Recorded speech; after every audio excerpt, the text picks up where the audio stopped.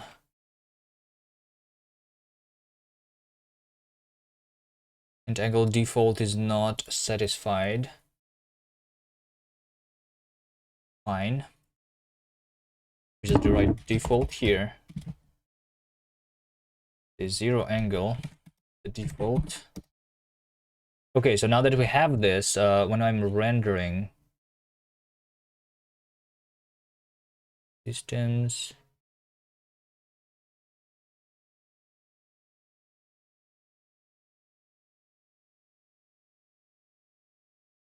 rendering, when I'm rendering at an entity for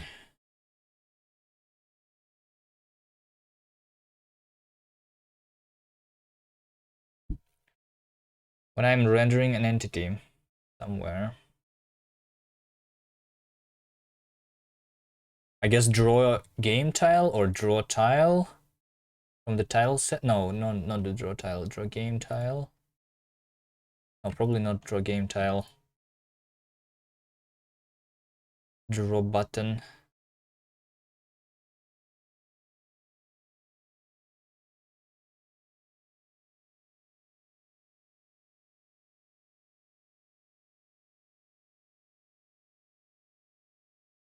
I don't know, let's just see how we're rendering the level right now.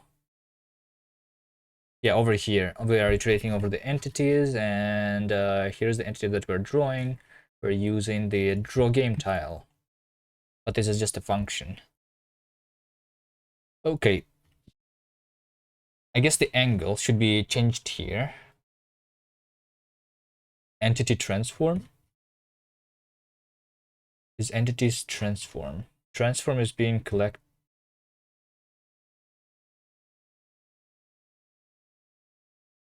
Entity transform. No, I think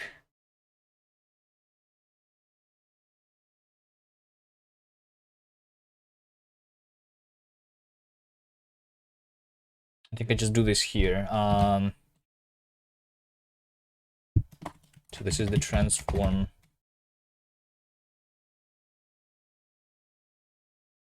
Is this, and then we do entity properties 0 angle. So I'm going to basically multiply this by rotating around 0.5, 0.5, and the angle is going to be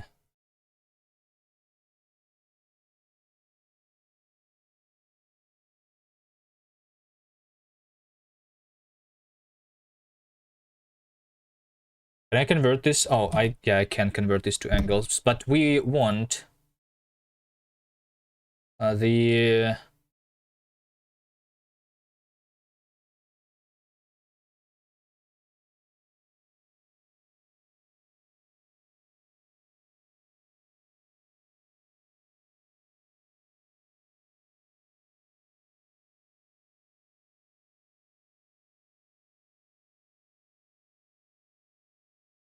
the negative 0 angle, I guess, here.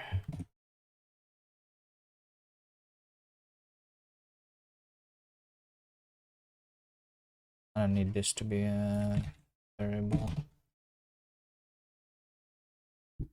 And then I think in the editor preview, in the level editor preview is another location where this needs to be fixed.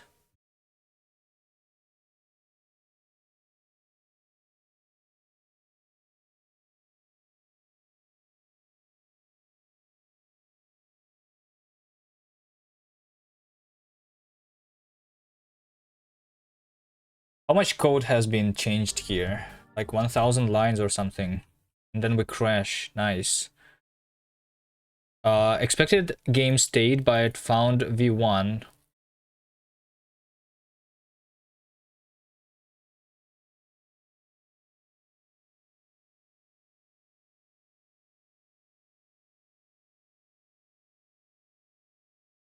Wait, what? I could not load the level? because my versioning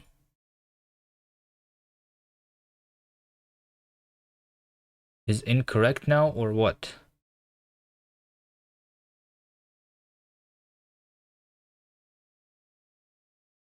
I tried to deserialize expected strat game state, but found v1.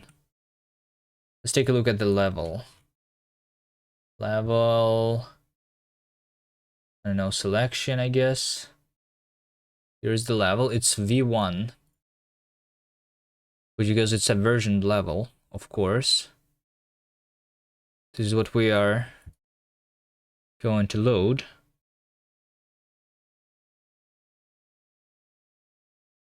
Maybe it's because we had an error here. We tried to load the v0.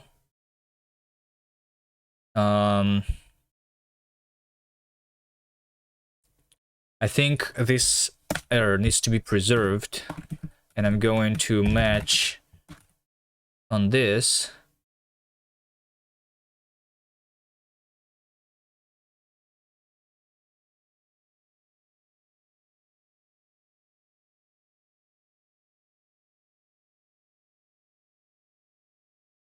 I think I'm going to return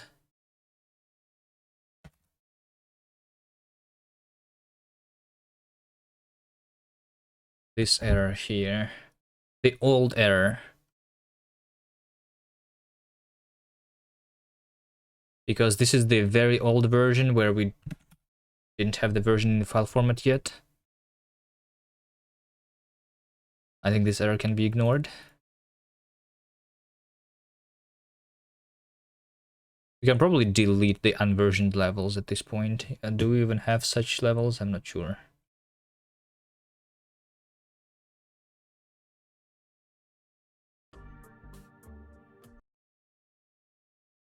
So let's see. Expected integer.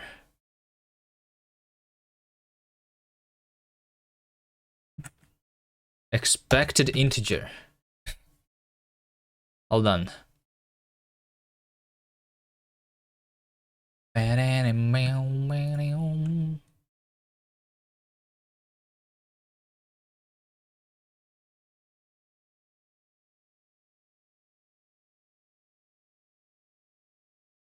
Let's do context here.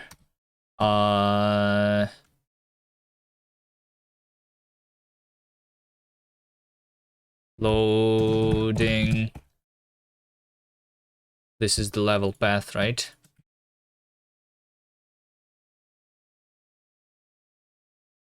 Loading path. Let's see what file at least.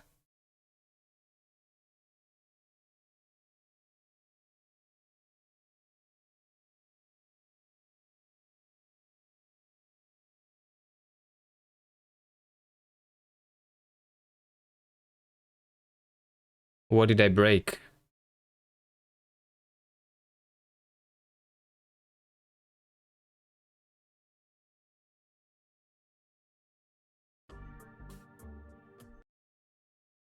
So I was loading the world one. Okay, let's go into the world one. 824. Angle 0. Oh, I see. I see it. Yeah, okay. It's because I changed the serialization of the angles right now. Okay. Because I don't want to have these brackets anymore. Because I did set it transparent. Can we do angle colon this? And then can we do star slash D? This should be unterminated group. Yes. D star D plus closing bracket. Okay, this is what we need to change, right? Okay, so I want to replace this into angle Is it 0? Yes, it is 0. Okay. Like this. So we just remove the brackets here, right?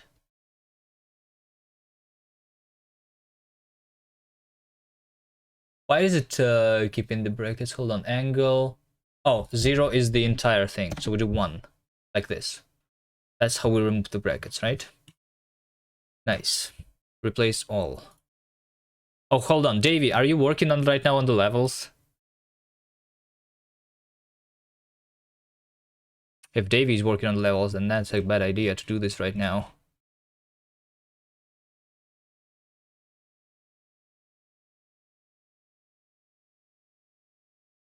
You don't work on the levels right now, do you? Want to change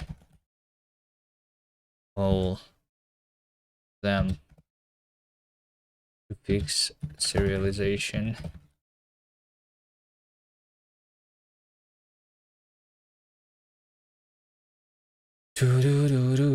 I mean, another way of doing this. Technically, I should not be doing that. Let's just do it a different way. I need to fix the serialization, like actually, I think.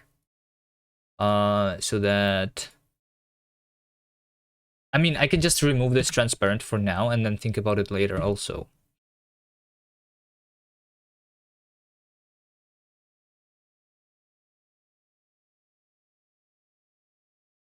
To do sorted transparent. Okay. Whatever. I don't care about that for now. It's not like I want to work with these files manually anyway. Might as well just use some binary format.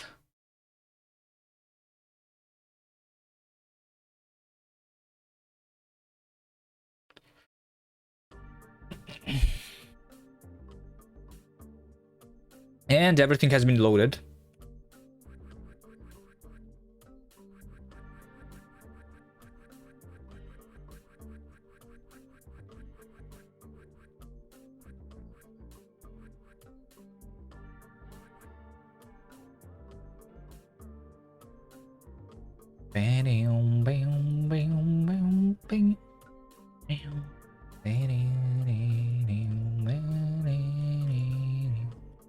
So now this thing looks correctly. Okay. All right. What else do we need? Also, hold on. I think I just...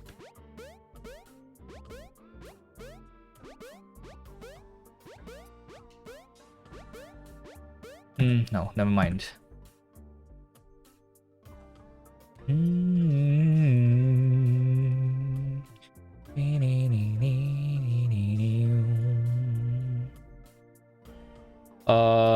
Maybe, I think it's just the world editor that is going to be incorrect now.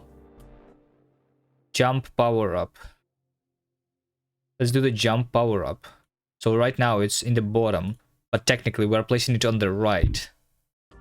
Okay, so that's because just the preview is being rendered incorrectly. So let's just fix that, and I think this should be done.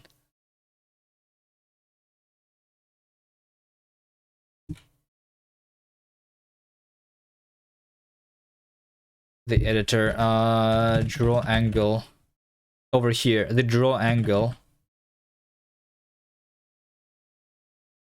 is going to be for tool type entity. We do no. Draw angle. For the side effects, we're going to rotate. Okay, let's do this.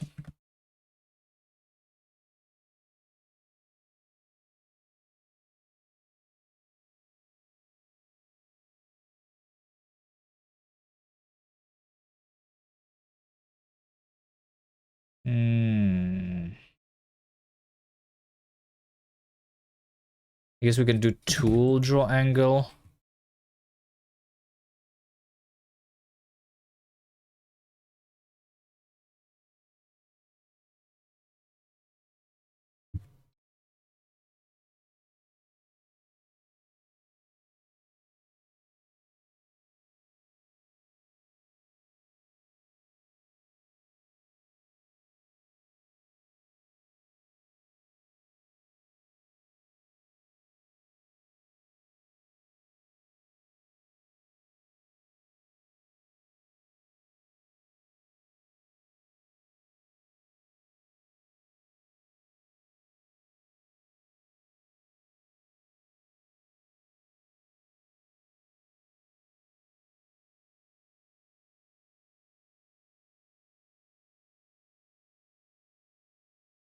Oh wait, this is a tool wheel item. Wait, what?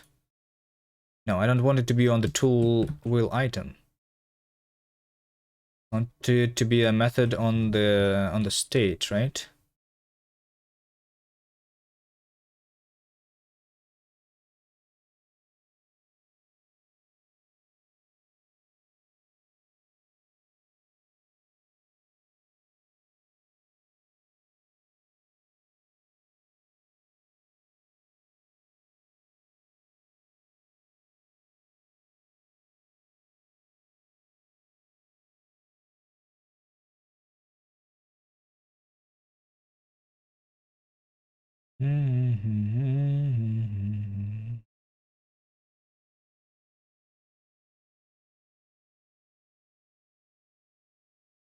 Expected nothing. Found int angle. Wait, what? What do you expect nothing?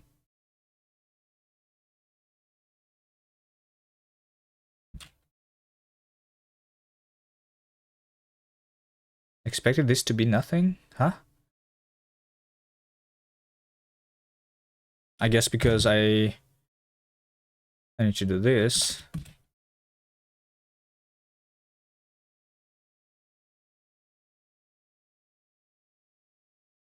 So it's not item, it's self tool draw angle.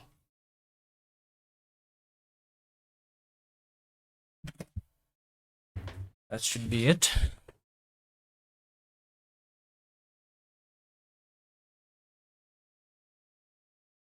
Let's see. Git diff. Can we see the number of lines that has been changed right now? Git diff number of changed lines.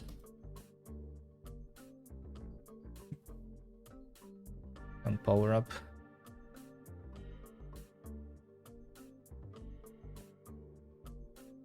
Oh wait, is everything rotated to the right now?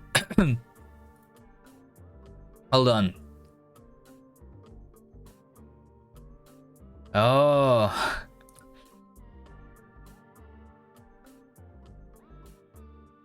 Okay. Like if I rotated everything upside down, everything is going to be rotated upside down now.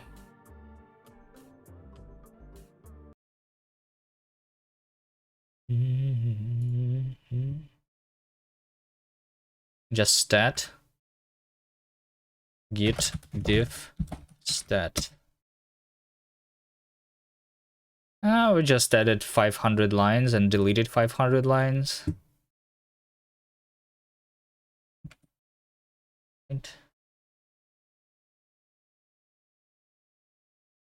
But on the tool wheel, I guess, it should not be the tool draw angle.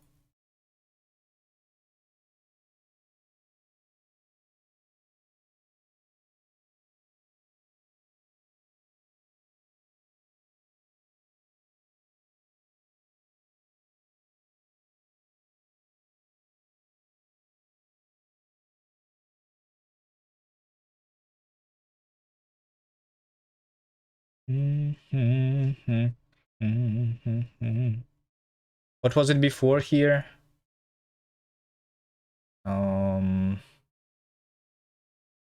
It was item tool draw angle. Maybe tool draw angle should take the tool here. So we just do tool angle, tool type instead. So here we're going to do item tool, and here it's going to be self tool, right? I think this is how we do it.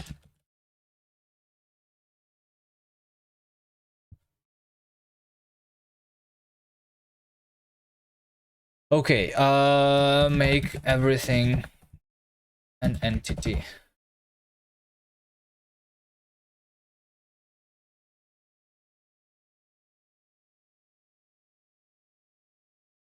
I think we can commit now. Maybe let's try a couple levels. Let's see again this thing.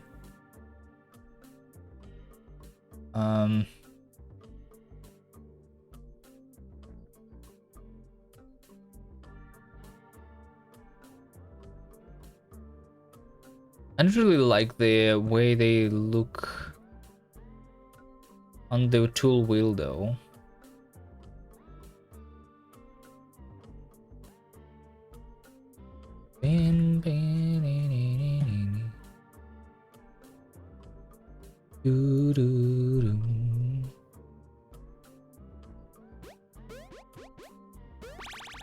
I think the levels still work though.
I don't remember how to solve this level.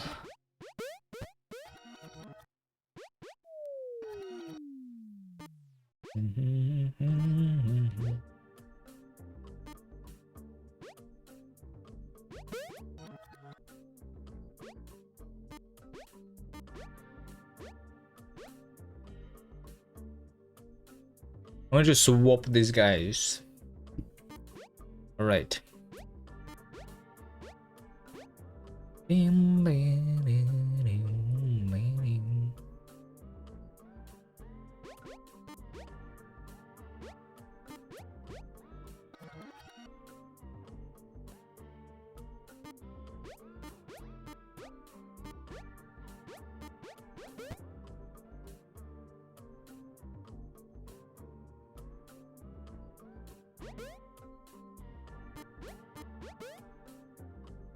Like this.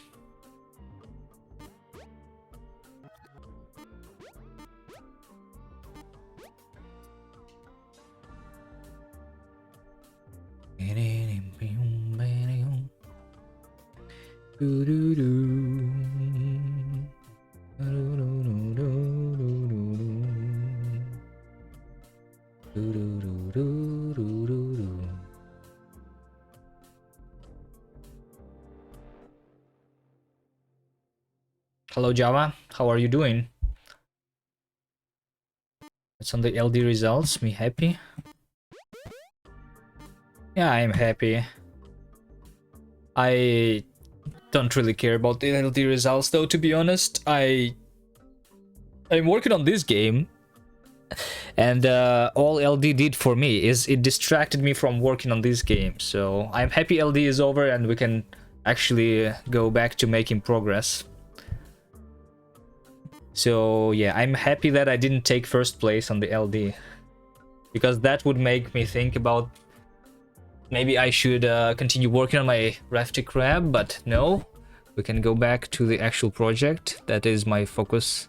That should be my focus, you know?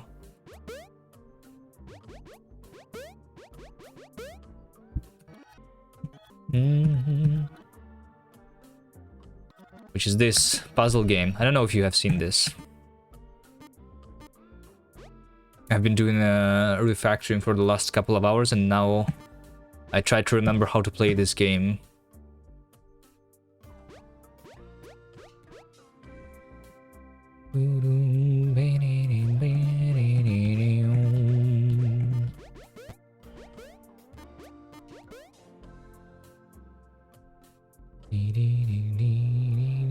So we need to push this box into this hole, which means that...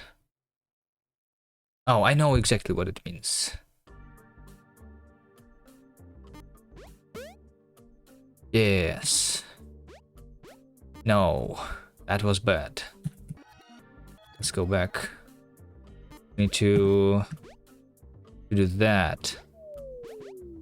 And then do that. And then push this box to the right. And it's going to slide into this hole. And then we make this guy go down. And then we jump from this guy on the top. Okay. See? This game is easy. Alright. Nice rewind. Yeah, that's one of the things that we did on the pause gem.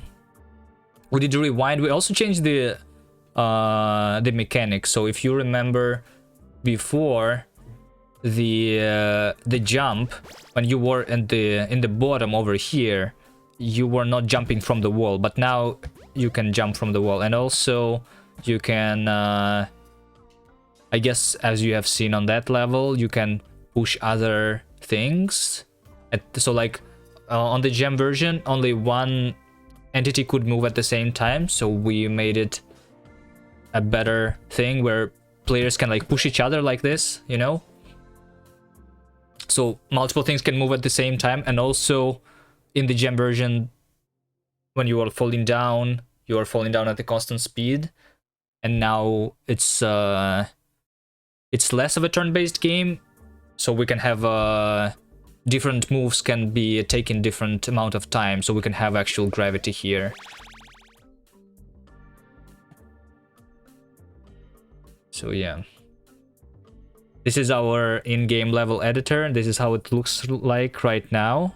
When we're going to have the full release, we're going to have the better version of the level editor. But we're just working towards releasing a demo for now. We have all the levels. We just need to make the level selection screen. So this is what we're working on right now. This is our level selection screen.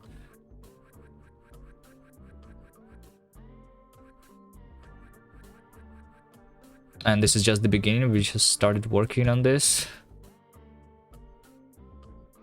So level selection screen is basically just another level. If we wanted to, we can have a level selection screen and have another player here that is going to be just like that. So this is our level selection screen, and then I can change to this player. So the level selection is just a different kind of player with different mechanic. Yeah, we implemented the locked levels yesterday. So if I reset my save here, remove the save, and then I run this from scratch. Then over here, oh shit, this 0 out of 3 should not be shown here, I think. Anyway, so here's you do this level. This unlocks the second one.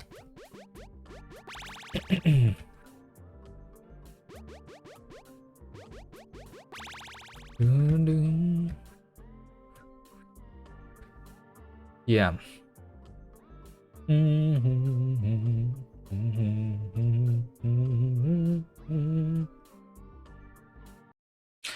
So yeah, I have been doing refactoring right now for the last couple of hours. I made everything to be an entity, including the like inner levels and other stuff. So we have changed 500 lines, and looks like everything is still working. So I should probably just commit that, and then we figure out what we do next.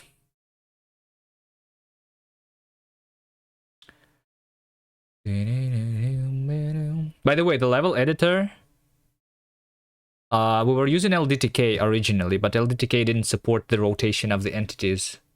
And also we can, in the level editor, attach things to our player, right?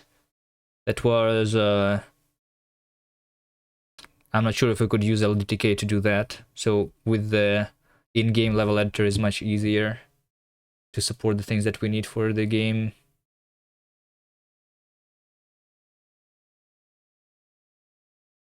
All right. Let's see what we're doing next. Oh, I think we right-click cannot erase path. That's why I started doing the refactor, right? Because right-click was not working in the level editor correctly. Now that everything is an entity, we can just delete the entity that is on the very top, because we can have the Z indices and everything. Yeah. Okay. Let's see. So now in the level editor, when we do delete, the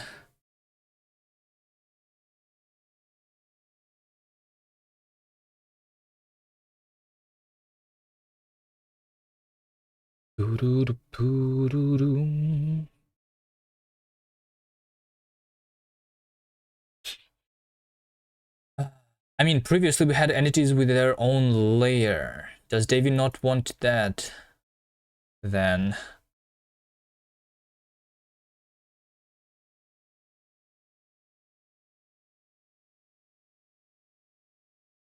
Davy, are you here?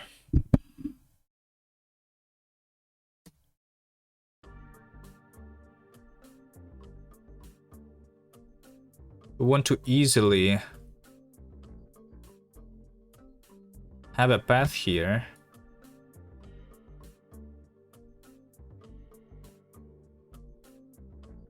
And something else.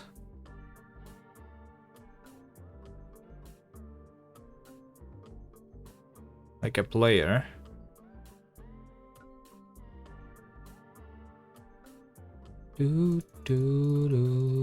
But when I'm holding a player, I cannot delete the path.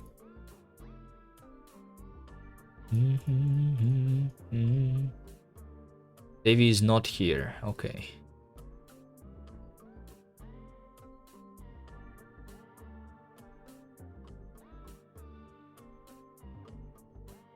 Also, look at this. This is wrong. I have attached the side effect onto the path. I guess it doesn't really matter though, because we're not going to have this on the level selection screen.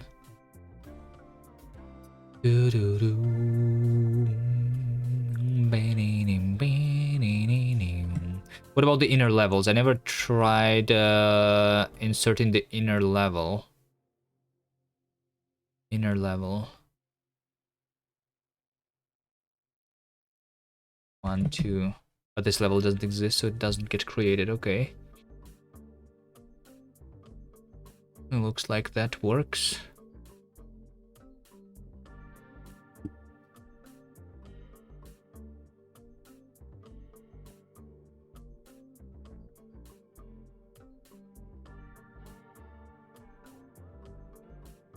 I think I don't agree with Davy's opinion, but Davy is the one who is working on the inside the editor here.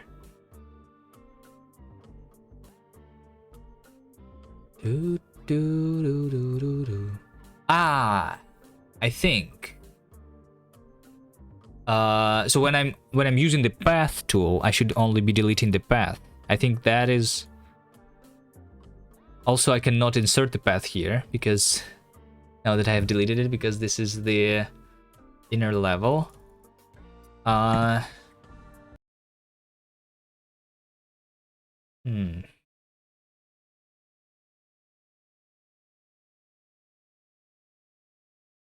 Let's see. So I'm deleting in the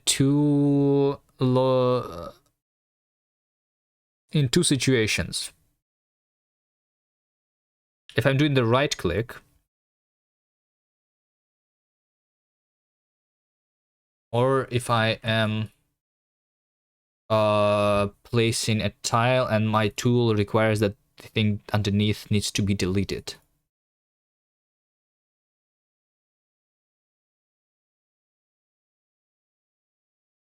Okay, so I think if a tool requires the things underneath to be deleted, then it should delete everything.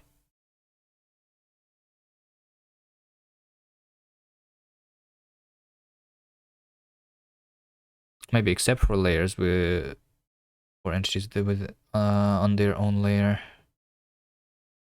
Mm.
I mean, technically, the best solution would be to actually introduce the layers in the level editor. And I think eventually we will do this anyway.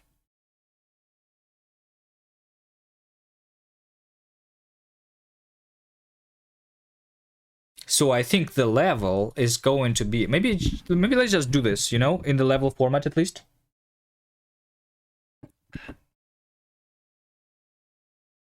Let's have layers here.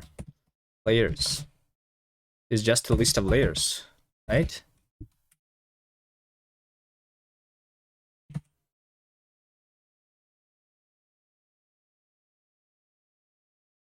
And layers have entities inside them.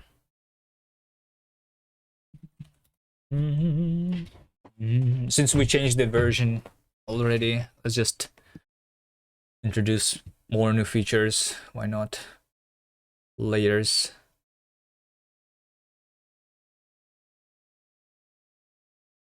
So when we're migrating from version 1 to version 2, it's going to be only one layer.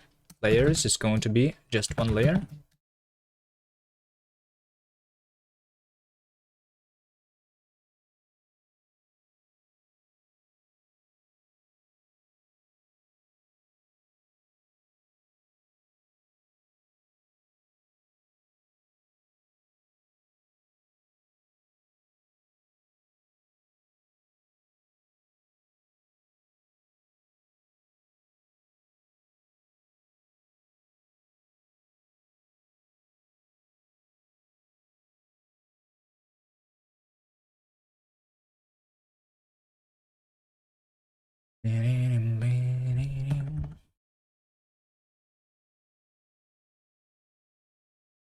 So empty level is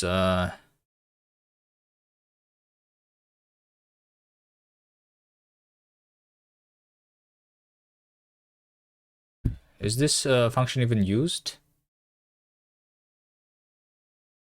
I guess it is.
I mean,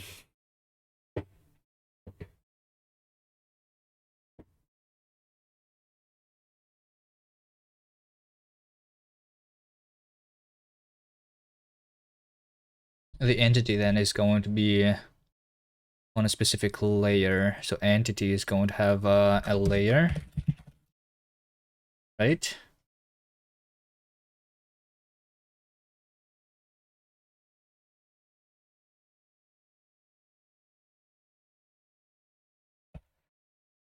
Hmm.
Okay.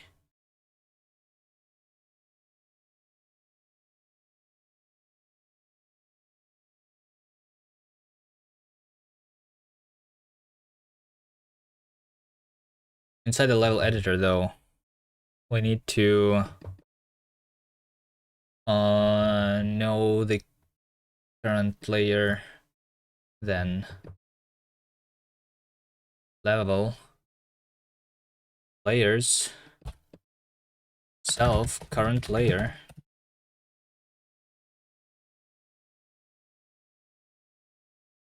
Do do do do do do.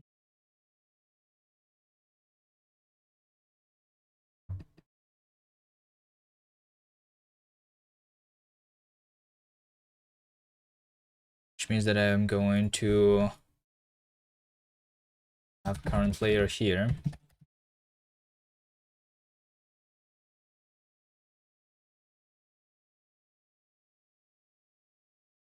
Current layer is 0.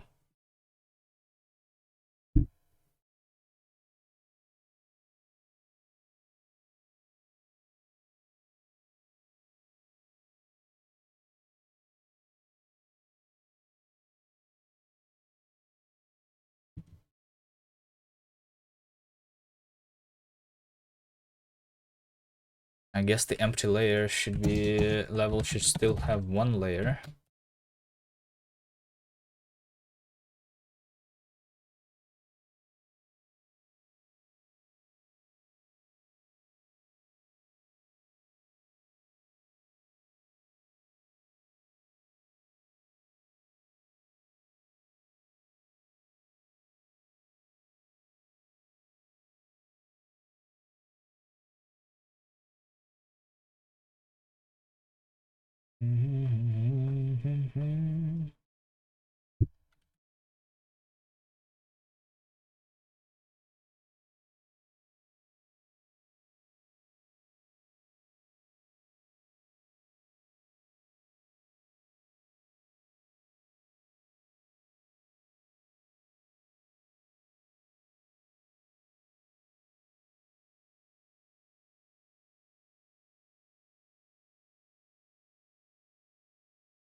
Okay, so when we are doing the picking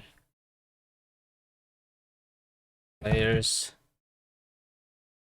I don't know. Should it be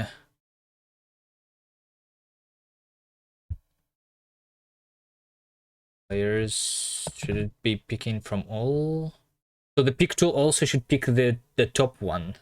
So it should not be find. Let's do flat map.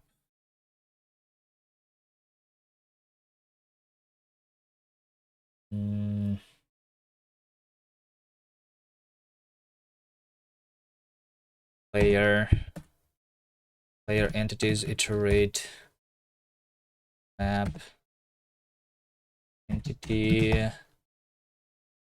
layer index and entity, because I need the level index here too.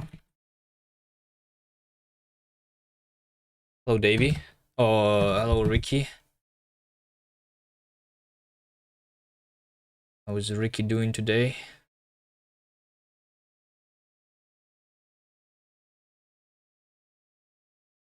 Okay, so then I'm going to filter the entities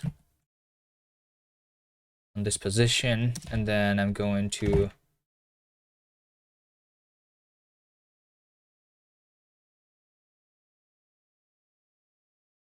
I guess I can filter the entities here that are on the same position, easier.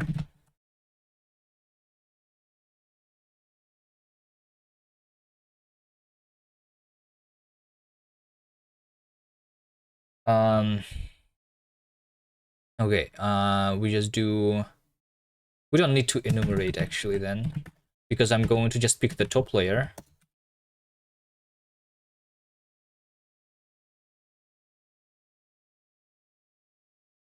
Right? So it's going to be iterate reversed. So we go from the top layer to the bottom, and then we find the entities, the first entity.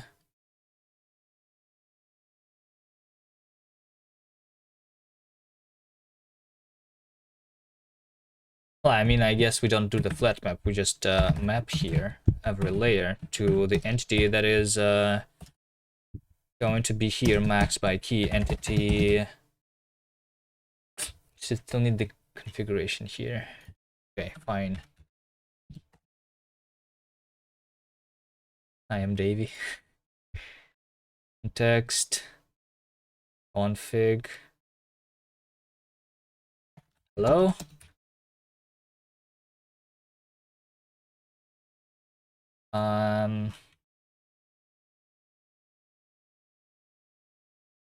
Wait, I don't have context here. Oh, it's because it's called not CTX, but actually context. Okay. Context assets. Config. Logic. Entities. Entity identifier. Z index.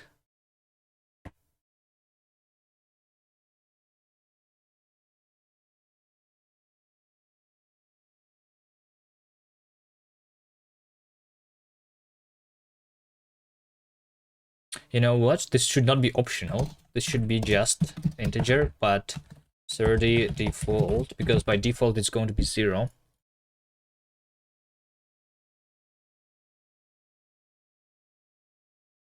Hey, Davey is here. Oh, Davey. I'm doing layers right now for no reason.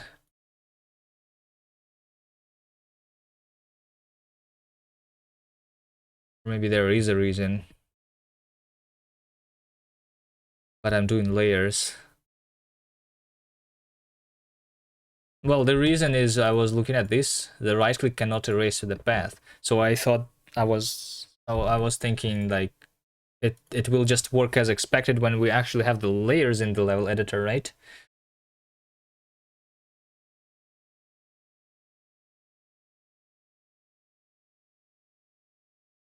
Yeah, I don't know why I'm doing this though, but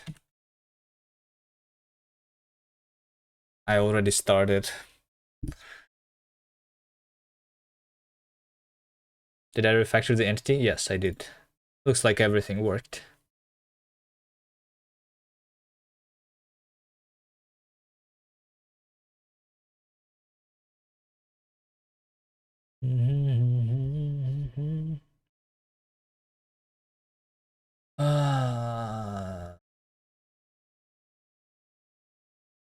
Map.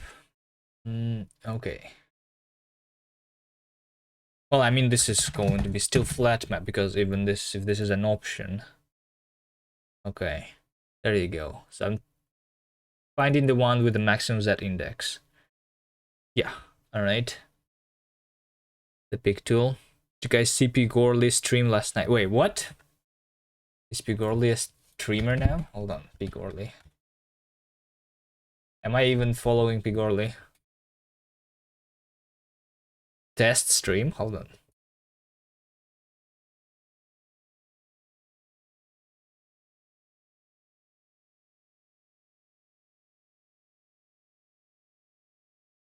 Pause champ.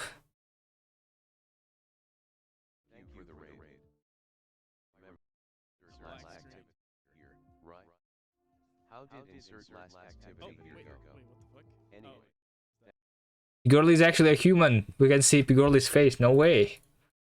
I mean, we could see it for a second. Nice. Pigorley is actually going to start streaming, I guess, is what this means. He's not a rock. Yes. All right. So I did the layers, and now we also have the Z index. Z index is like within the layer, and then we have the layers. So the pick tool should work with that. Pigorley, when is your next stream, Pigorley? Hello there. Pigorley has been summoned. Unsummon Pigorley. When we want to talk about Pigorley and not summon Pigorley, we should do Pigorley, I guess, because Pigorley always sees when we say his name.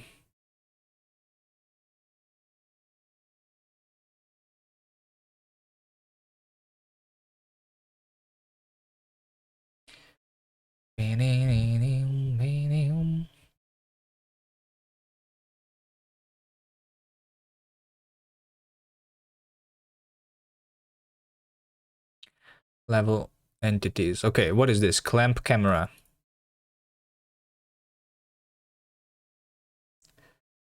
Bounding box of all of the entities. Clamp camera.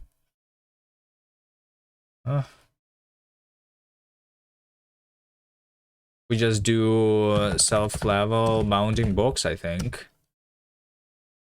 Here. And then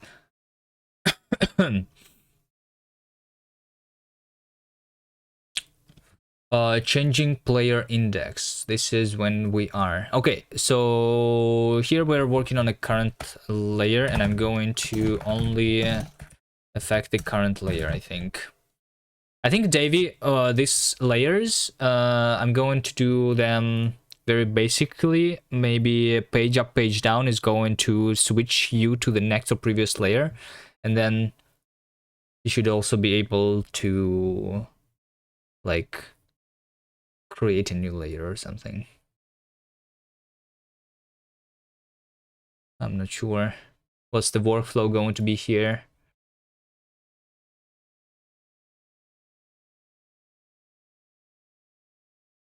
Cannot index into self-level layers.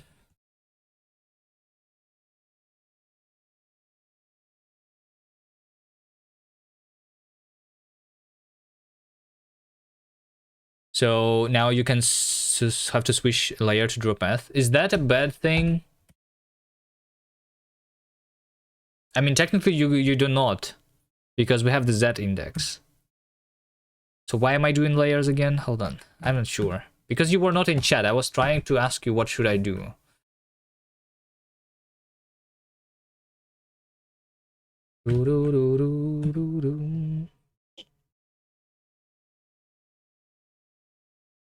He was eating. I should probably eat too.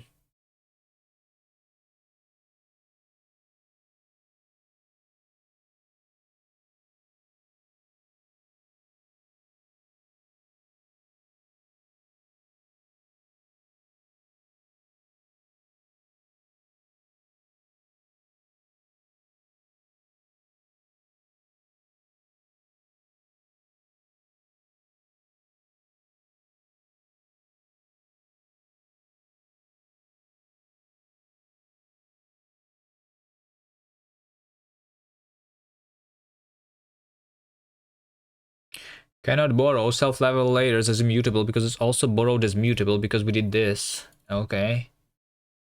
So this is the new entity that we need to construct before pushing it.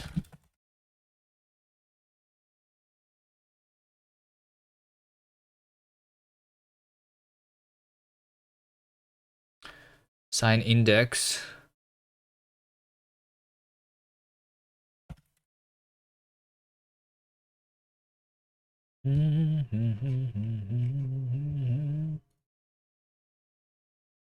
Handle input.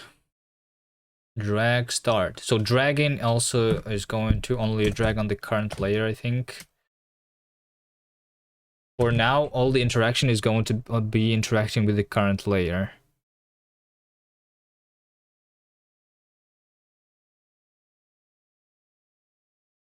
You summoned me. Oh no. Surely. Oh no.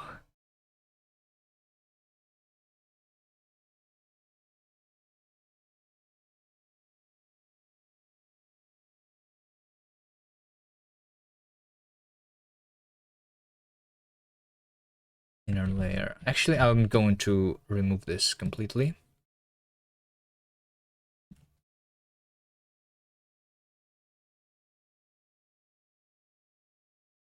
Tool pick, self text.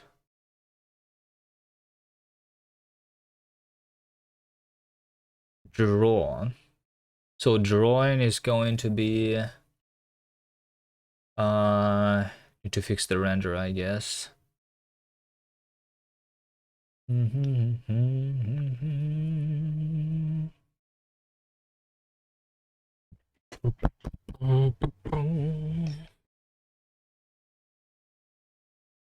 Layers, iterate, flat map, layer, layer entities.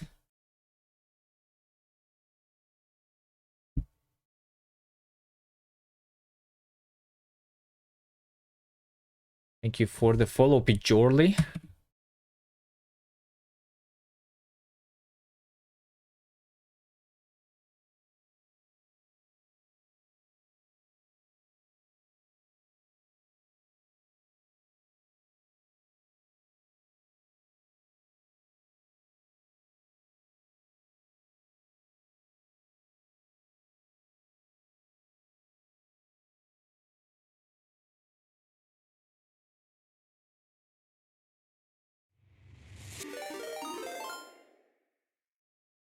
DM Mulroy. Thank you for the raid. Hello, guys. How are you doing?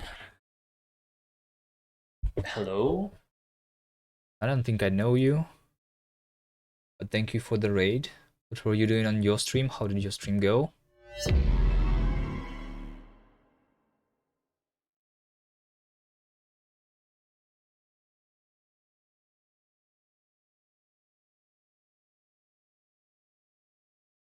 Mm-hmm. 10 push-ups? Alright. Thank you, Pigorly, for the push-ups. Do push-ups for the raiders. Alright, how do I do it again? Hold on, I need a camera, and then I need to do this, right? Yo.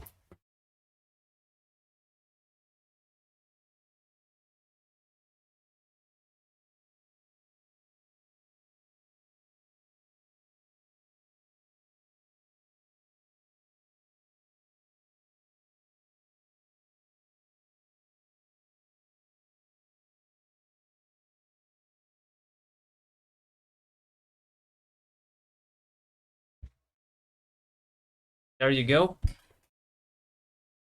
Okay, chill. All right. He was making a playlist transfer tool in OCaml. Nice. We're doing Rust here. OCaml is interesting, but I never actually tried it. I did look into it for a little bit. Some specific things from the documentation.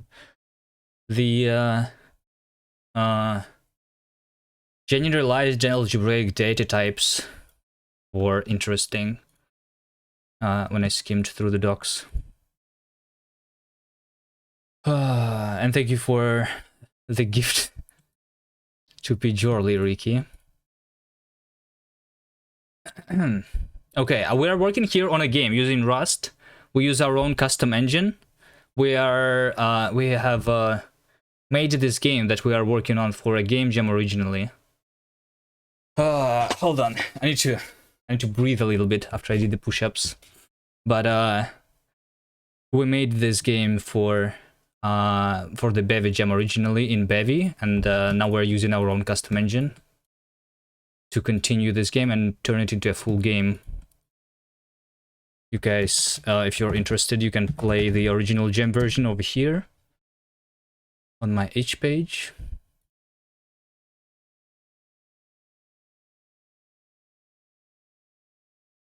And guess I could show it to you if I was not in the middle of the refactoring. Still think my Neo VM looks a bit off. Okay. Fine.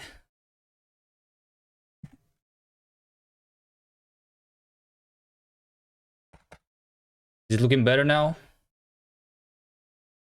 Hold on. For some reason, my window manager cannot make this into a tiling window, though. It's a bug in the Forge, which was what I use right now.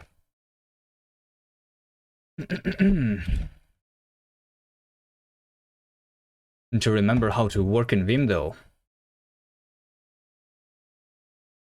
DWM would never used DWM. I was using BSP window manager before, and now I also tried Hyperland recently, and now I'm on GNOME because I think GNOME just works better. Hyperland was nice, but it crashed on me multiple times and used all my memory, and lagged after some time. DWM, nice as you like C. Well, we're using Rust. C is okay, but I would prefer something in Rust. I think, like, if we talk about window manager, there is this thing that is interesting. If I was, like, not that focused on making my game, maybe I would try out more things. But, hold on. Penrose, this one. So this is a library, a crate in Rust, that allows you to make your own window manager. So like Xmonad, but for Rust, basically.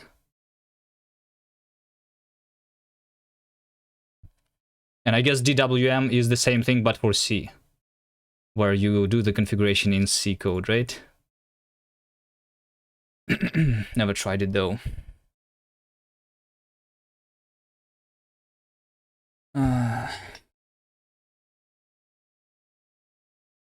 Don't give Rond too much attention, it spoils him. Xmonad has way more boilerplate. I never tried Xmonad. I never, like, I used i3 for like a week, then I switched to BSP window manager. Then I tried the Hyperland, and now I'm on GNOME. I like my animations. So if a window manager doesn't have animations, unfortunately I'm not going to use it. Same goes for the Vim. As you can see, this is not just NeoVim, this is NeoVide. which has a little bit of the animation on the cursor here. Unfortunately, it doesn't have the screen shade like my VS Code configuration. It's always nice if you like a stable system. Well, I think it's just it's better working basically. Yeah, I guess BSP window manager was kind of stable, but I don't know. It looks like everyone is moving to Wayland now, and on Wayland, GNOME is the only thing that actually works for me. I guess Sway is what people use, but Sway doesn't have animations. I don't know. Oh shit, I'm also used to Helix keybinds.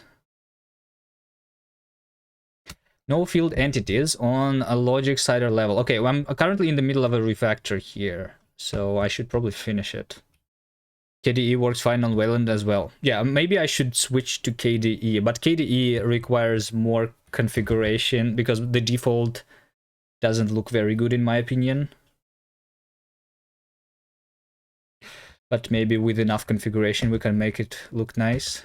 GNOME's default look is pretty good though, I think.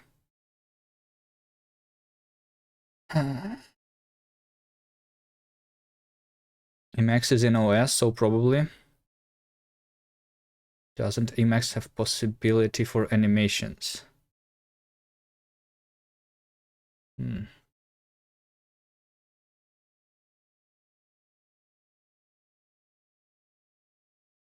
So are you saying that I should look into Emacs instead of using Vim?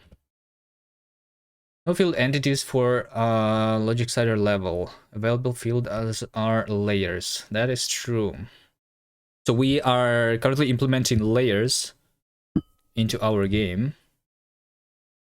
This is when I'm renaming the inners. Okay, I think over here we just do state layers, iterate flat map, layer entities. This is what we need. Iter mute.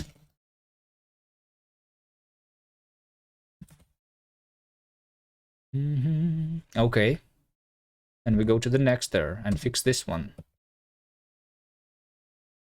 So over here, we are sorting our entities by the Z index. This is our renderer. So now in render, we need to render everything layer by layer. Right? Right. So this means that draw entities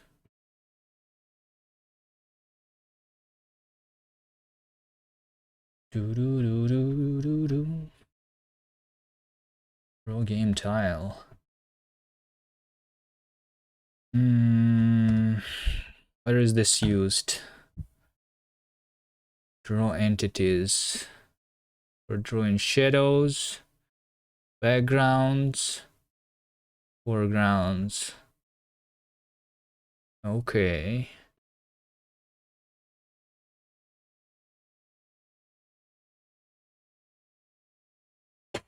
My NeoVim setup reminds of NVChat because I based my config on the NVChat, yes. I moved to my own, but I started configuring based on the NVChat.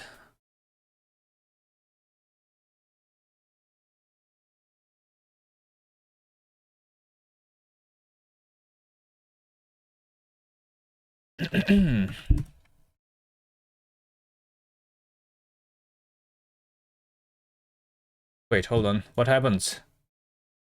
I think my Vim broke. No, it didn't break. Hold on.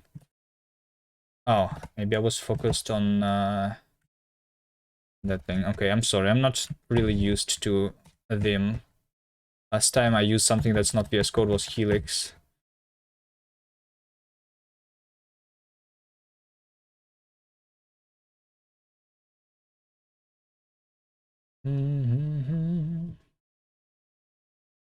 So we're drawing here everything. Let's hide this. I'm drawing shadows. Should the shadow of the layer that's in front be drawn on top of the previous layer? I guess. It should, because this is literally just the layers, right? So draw impulse should be me going over all the layers.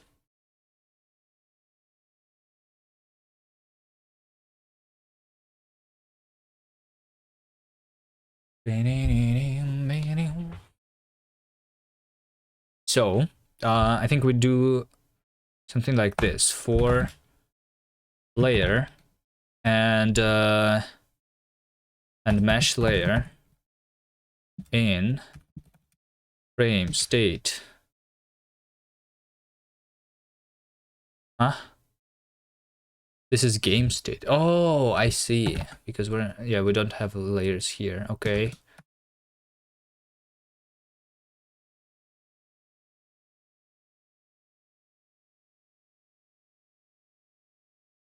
But we should. You know what? I think it's an easy fix actually. What we need to do is we sort the entities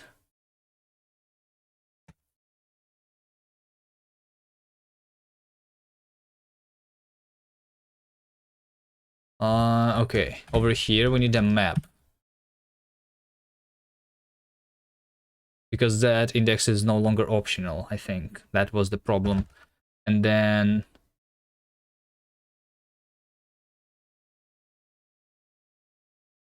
I also need this entities layer. So we are sorting not only by the Z index, but the most priority is going to be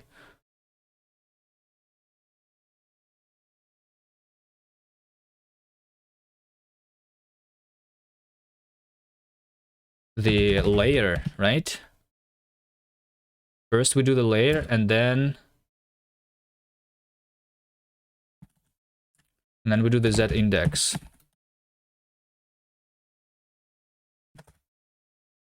No field entities, untype this. Okay, what is this? This is us generating the level mesh. Okay.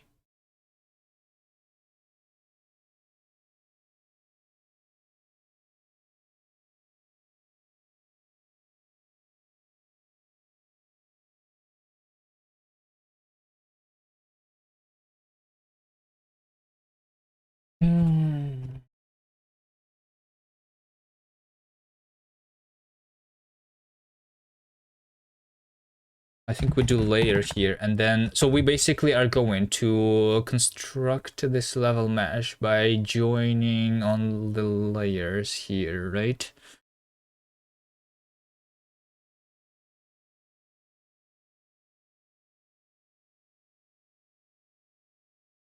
So we're going to do level layers iterate flat map. For every layer we are generating the mesh, then we're joining all of them together. Okay, I think this is the last error where we're generating the preview. We're just finding the player position here. For that I just need to find on any layer the player.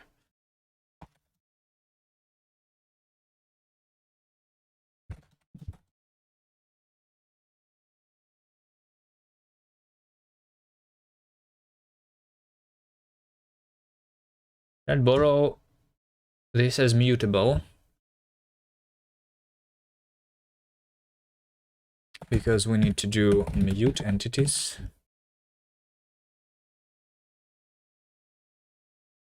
Cannot return value, referencing temporary value.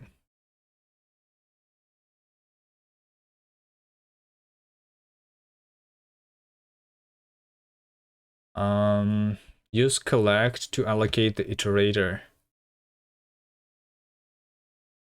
I see. I mean, technically we can just do the move here, I think. Or is it not here? I'm not sure. Which... and return value reference. It's because we're returning the iterator.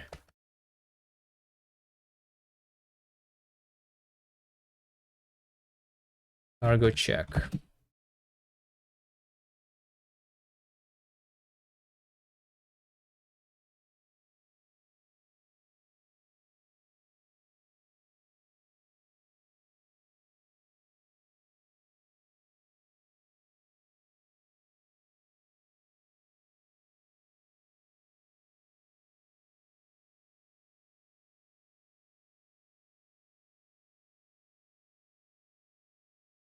I mean, yeah. Generate mesh for the tile mesh. Generate mesh is returning the iterator that is referencing the original thing, right? The tile map. It's referencing the tile map. Yeah. So this is the temporary that I'm creating. Yeah, okay. I cannot do that. Fine, we're going to collect this here. Just like they wanted us to. We're going to collect into a vec. And we're going to collect those things again. All right, should work. Cargo run.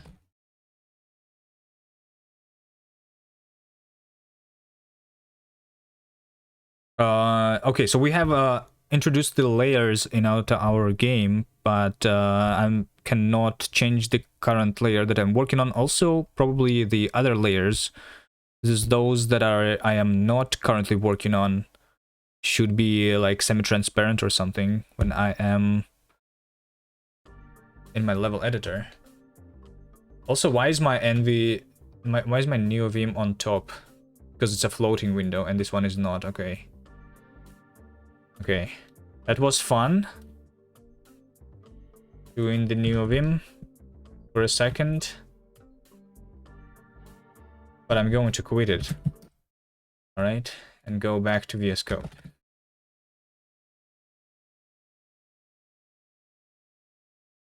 I need to at least to wait for them to fix the bug with the window not being tiled. The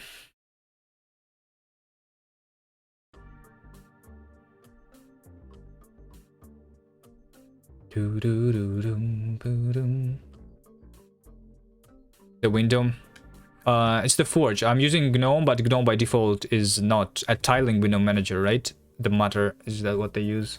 So I'm using the GNOME extensions to have the tiling and some other things. There's an issue in their repository. So the Forge is the GNOME extension that allows me to have these tiling windows and everything. They have an issue for Neovite specifically for some reason. This is, I think, the only thing that I'm using that is not being tiled, that is impossible to do tiled. For everything else, I can just change it like this. I can change my window from being tiled to being a floating at any point, but for Neovite, this doesn't work. It's always floating for some reason. Okay, this is our game. So we are working right now on the refactorings and on the level selection. This is how the game is being played. We need to go into a goal. And then we can attach side effects to our player. So this one is doing the jump.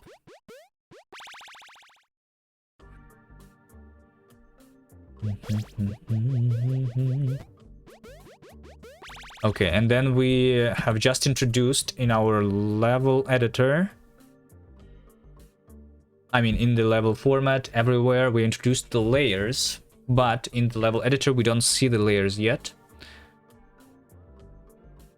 I mean, we are working on just one layer right now, even though the layers exist. We just need to have some keybinds at least.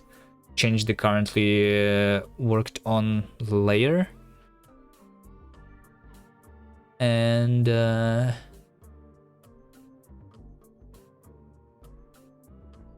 yeah, let's at least do something very simple. like page up, page down to change the current layer, and I also need to visualize the current layer somewhere. So here's our level editor. When I'm drawing the level editor, I mean somewhere in the end on the UI, let's just do it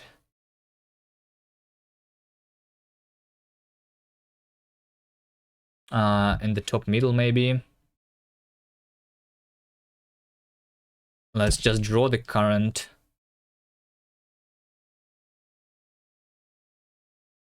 layer, the number, the index.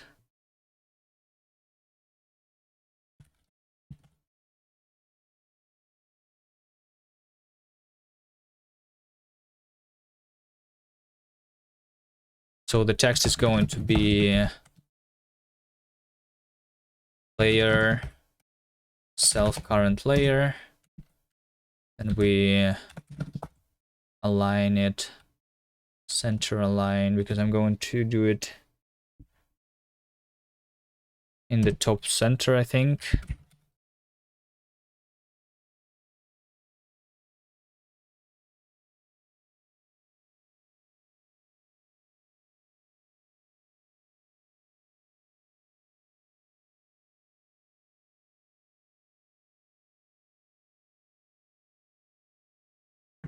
Using the black color, maybe.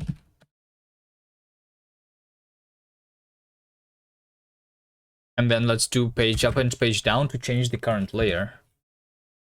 Although, hold on, I need at least 3 shortcuts, right? To create a new layer, to change the layer, up and down.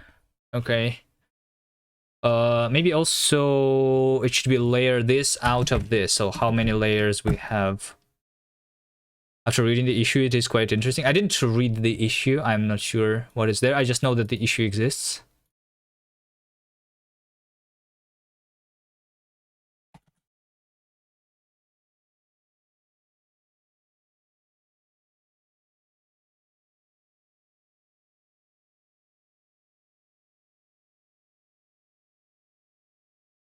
Because I have spent a lot of time on some other issues that I have been reading through already before. It reads Windows JSON from wrong path as far as they could tell. The extension.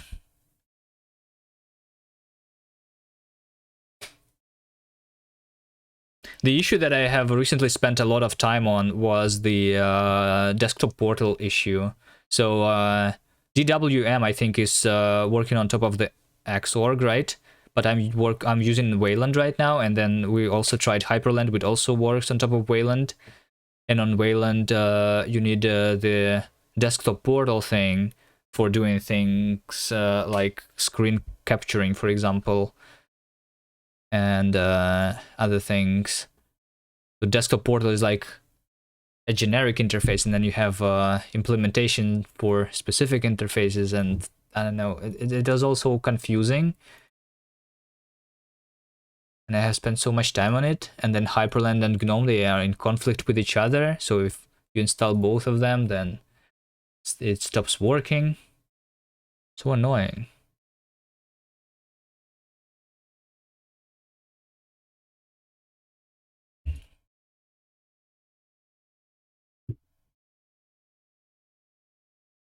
So yeah, it looks like the Linux people have, like, most of the work is happening on the Wayland side now, but at the same time, can't really say that it is ready for most people.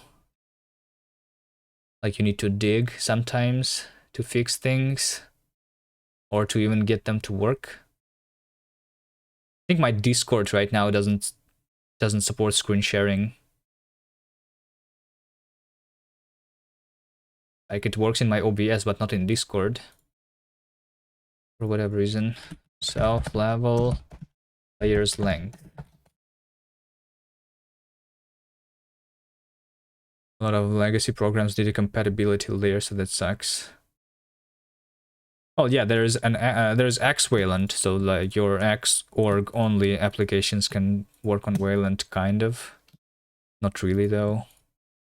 One of the things that I would like to have is the application that fakes the keyboard sounds, right? And those apps, they don't work on Wayland. They work on X. And then when I tried using my GNOME on using Xorg instead of Wayland, then something else broke. I don't remember. So yeah, it's like nothing works.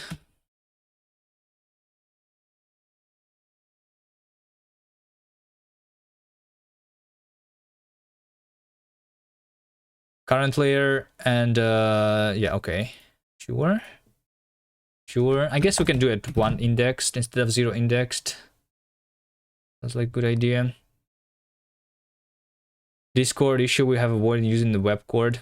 Yeah, yeah. I think I can use the Discord in the browser. Because my browser might be, yeah, I think. Well, although last time I needed to screen share in my Discord, I actually rebooted into my Windows because of that.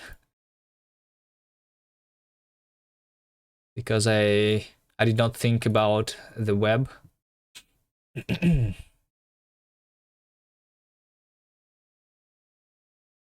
But is Discord screen share not working on Xorg either? Since you are not using Wayland, right? You still have the issue with Discord?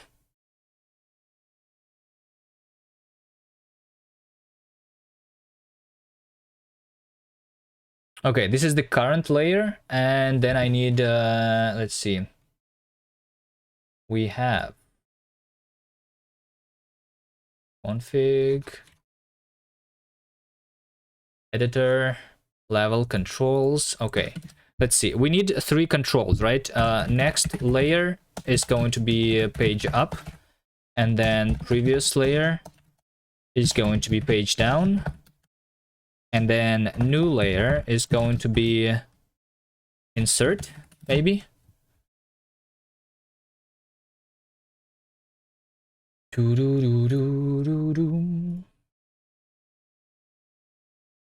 Here's our controls. New layer.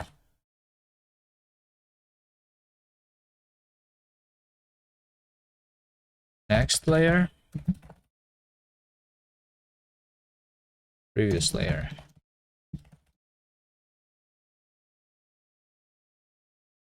Works perfectly on Xorg. All right. Brother uses KDE on Wayland and has the issue, so we uninstall Discord package and use the webcord package instead. According to ArchWiki, webcord wrapper for the web client that improves privacy and allows for screenshot. Oh, it's okay. But I can just use Firefox, right? I don't need to use webcord. I can just open the web version of the Discord, that the official one.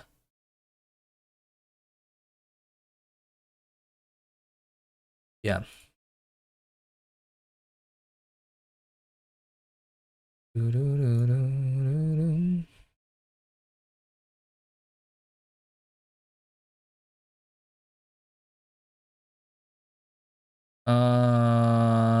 So I need to handle input here.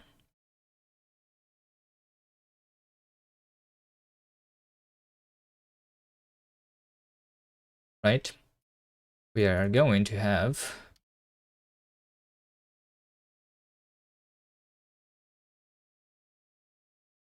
controls, new layer, next layer, and previous layer. Okay, so next layer is going to be self current layer is equal to self current layer plus 1 module level layers length. And over here, we just do the same, but we do -1 by adding layers length and then -1, okay? And then for the new layer, this one is the hardest So I mean, it's not the hardest, right? We just do self level layers. When we do the new layer, I think we insert the one.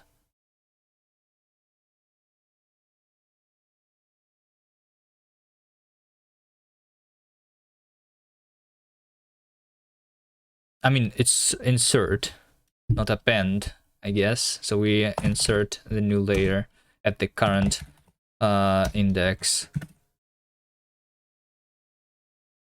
layer.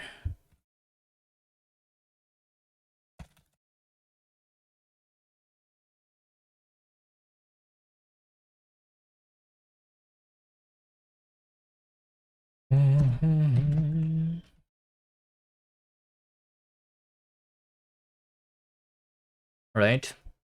So these are all the buttons that we need to work with layers, but we need the renderer to do something for the other layers.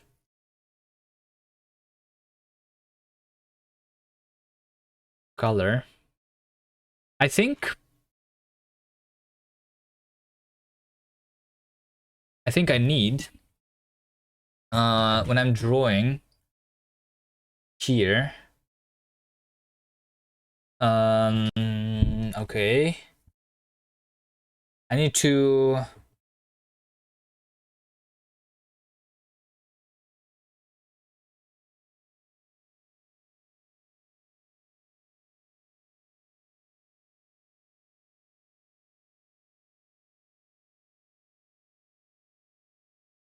specify the color, I guess, and specific layer to focus somehow.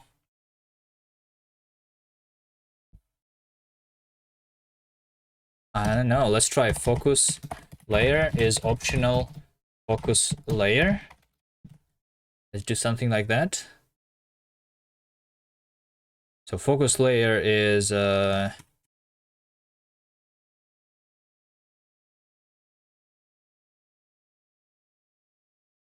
layer index, and then the unfocused color, so that we can color all the other things differently.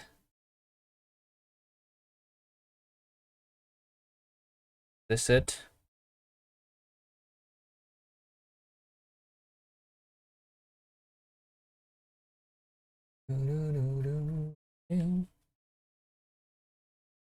Draw level.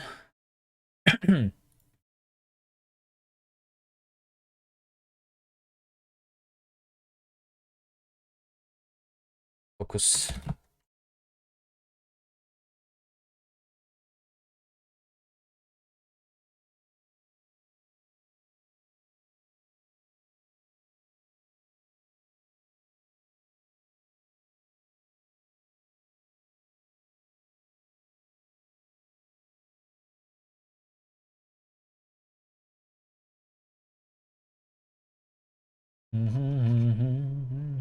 So technically it's on the draw entities then. Draw entities. I have the color. Focus layer.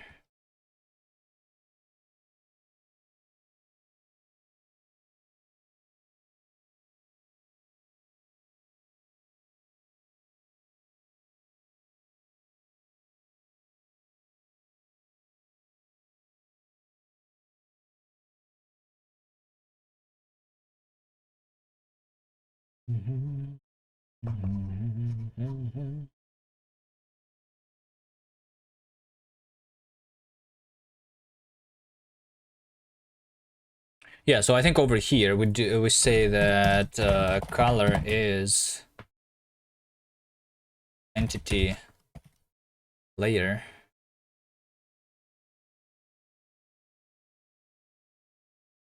is equal to the, I mean, let's see, focus layer app, or so like by default we're going to use this color, and the focus layer is equal to entity layer.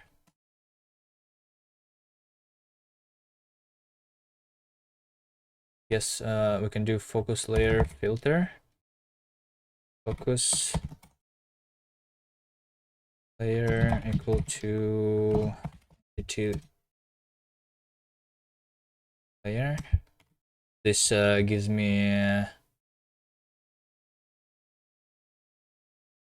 that. Otherwise, we're using the focused color.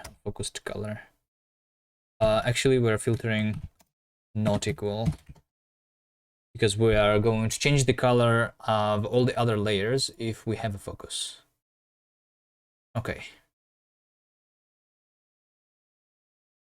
So I'm going to basically multiply the current color by this color. ARMcord is a similar app. How is it better?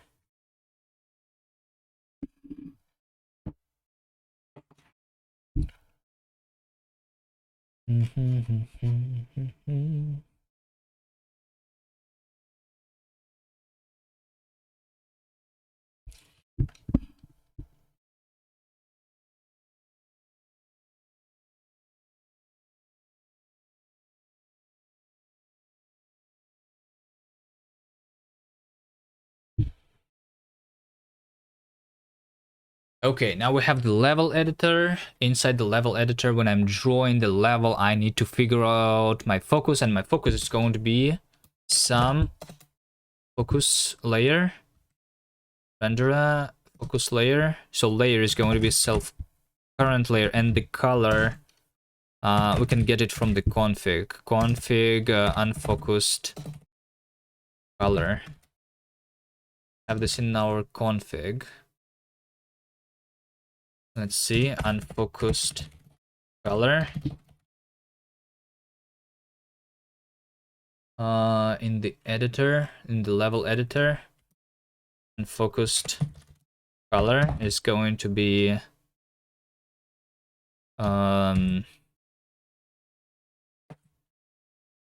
don't know, we can just do semi-transparent black, for example. We'll see what it needs to be.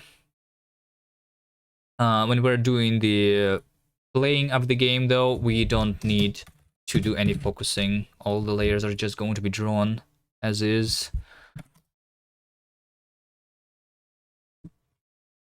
And then we have this method that takes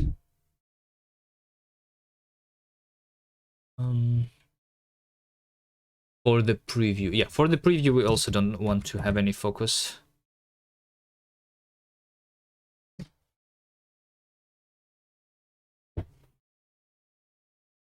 And then we're moving out because focus layer is going to be, oh, okay, sure, we just do as ref.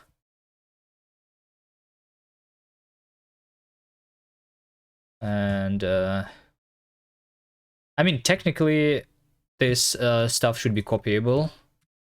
Derive, copy clone, 10 push-ups. Hello, Peter. Right. Fine.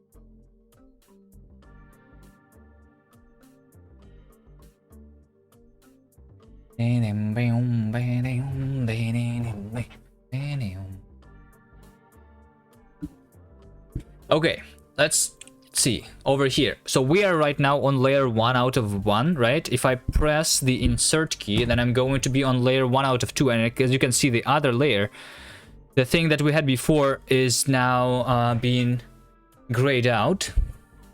So if I add another layer here,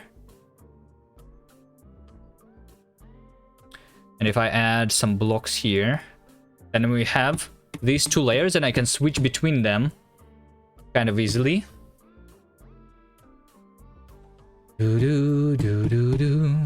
Although this thing is not being grayed out, and that is because the blocks, they are being cached, and the cached meshes, they are not being grayed out, so I need to just fix that.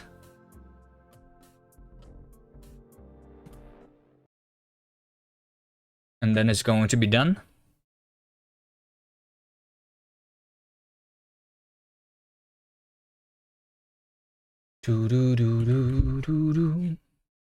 Let's see, so the level mesh is going to be layers list of level mesh layer. So this is going to be struct level mesh layer. Is going to have the actual vertex buffers inside. So we're going to do here.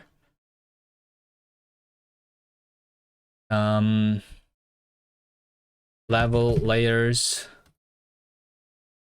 iterate map layer, self level layer mesh.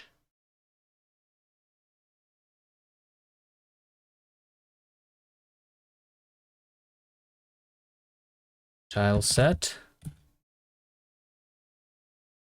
layer, select function layer mesh,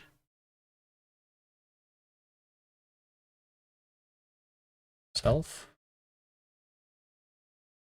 tile set layer,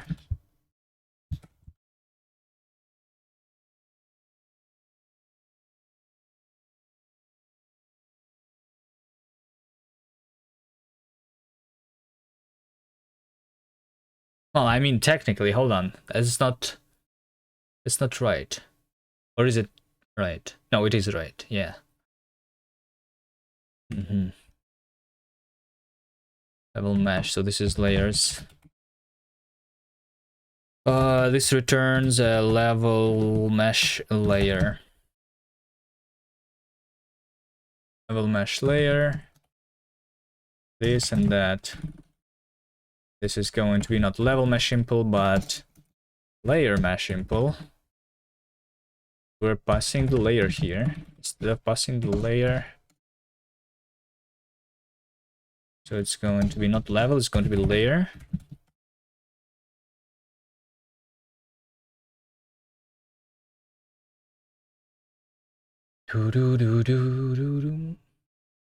So we only have one layer now, and we're going to not need to this collect vec anymore. Going to be much nicer. We don't need these iter tools.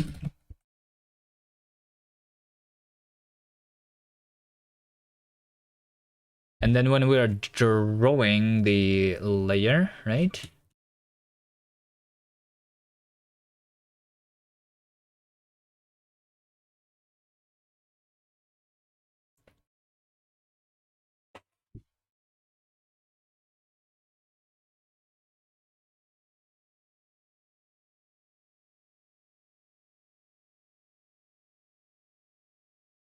We're drawing the mesh twice, for the shadow and for the not shadow. Okay, so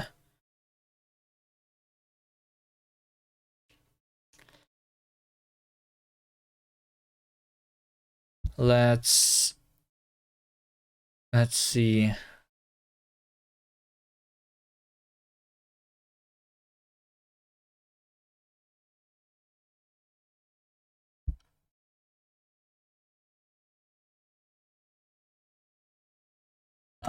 Okay, for layer index and layer in level mesh layers.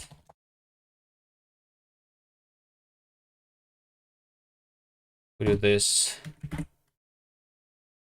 right? If layer index some layer index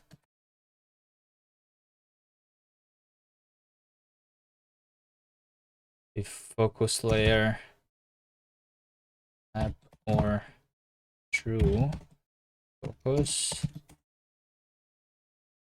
layer equal to layer index. So if we are focusing, I'm going to only draw the shadow for the current layer, I think. And then I'm going to do kind of the same thing over there.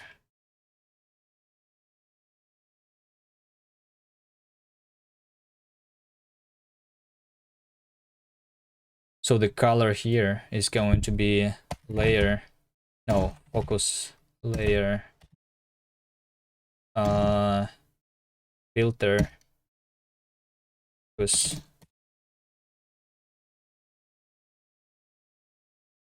layer is not equal to the layer index, map or white, focus, unfocused color, like this.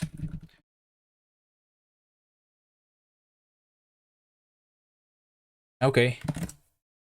So now I think it should be working properly for the cached meshes.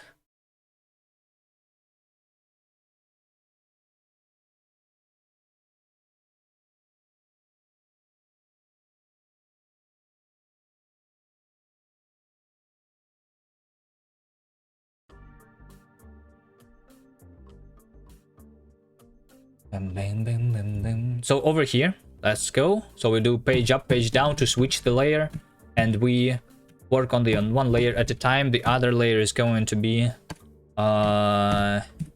grayed out. There you go. Right? You like this, Davey? And then you have another button to create a new layer, to insert a new layer. It's going to insert at the current index. So we want to insert something in the middle, you select the layer 2 and then you do insert. We don't do drag and drop for the layers, maybe we can add that later, but I don't know. I think you are going to just create a bunch of layers first when you are working and then just work with them. If I add another layer over here,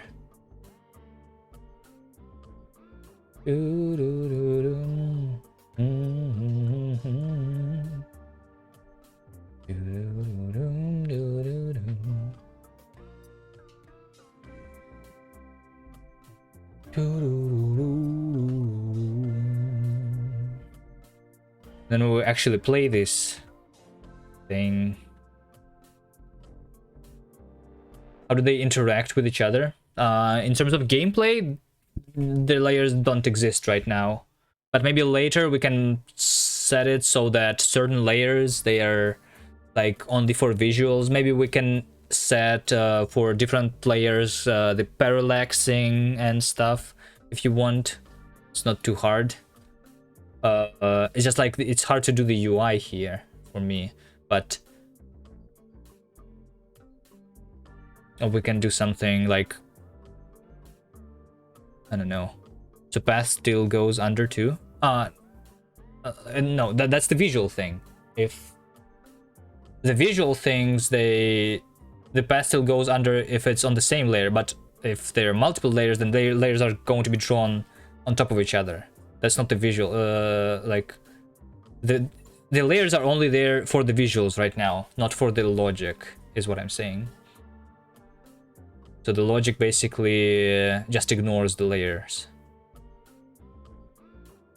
You don't have to switch for path. Yeah, you don't have to switch for path.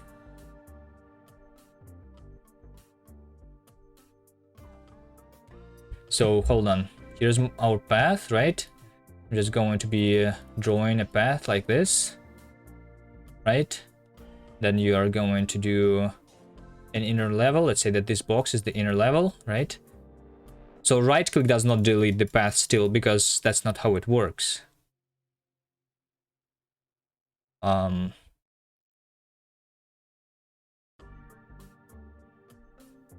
Because I didn't change the deletion yet.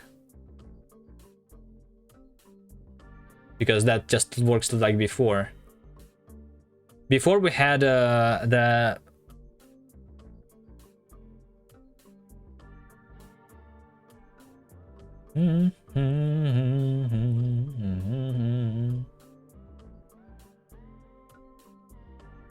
I think I know what we need to do actually.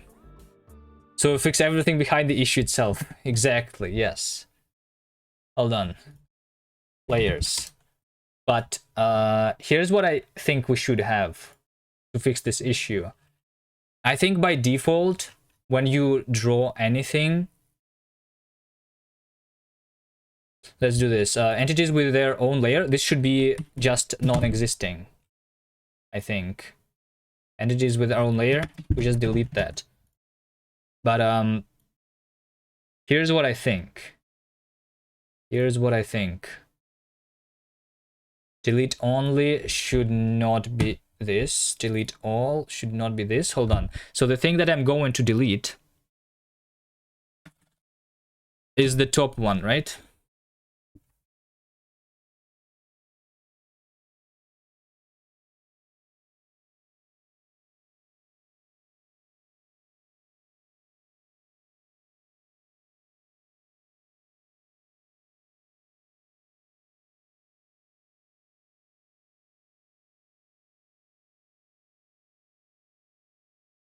Time to eat. It is almost time to eat. The Mickey is coming back from work, so I guess I'm going to end the stream when she comes, and then we're going to eat. We eat Kuvi? No. You don't eat me. I eat food. All right. Soon. Delete only. Okay, so we don't delete only thing. We delete only one thing. All right. On the current layer, we delete the one with the topmost Z index. Although sometimes it's RNG.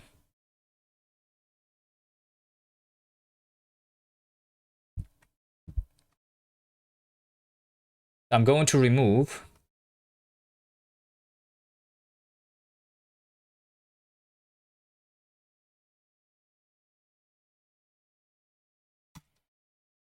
This is the layer, right? Layer. Layer entities we remove. Layer entities.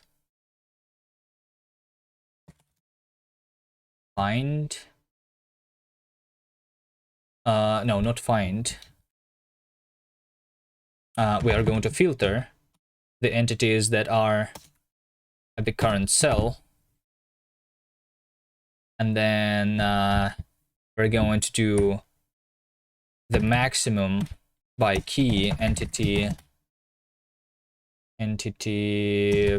properties. We don't have properties here, so it's going to be self context assets logic config entities entity identifier z index.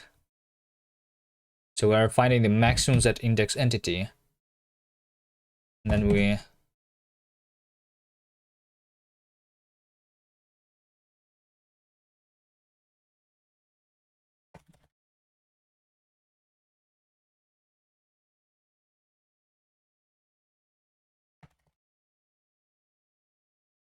find its ID.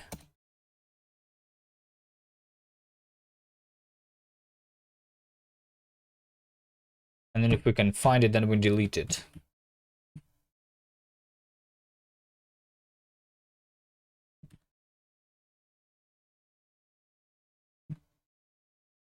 Pretty simple, right?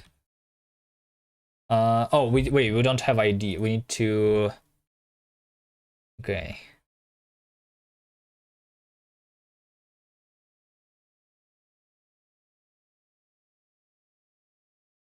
I need to enumerate here. Right? Because we don't have IDs, we need an index here.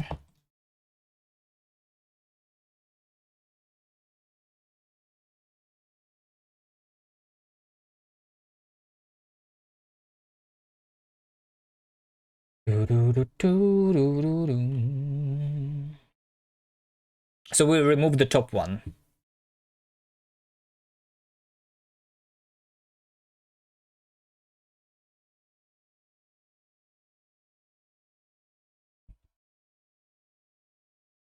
If the several elements are equally maximum, the last element is returned. Okay, but I think I don't know how to not make it RNG when we have multiple. I made Rust. What do you mean I made Rust? No. I did not make Rust. What does that mean? I'm making a game in Rust, using Rust.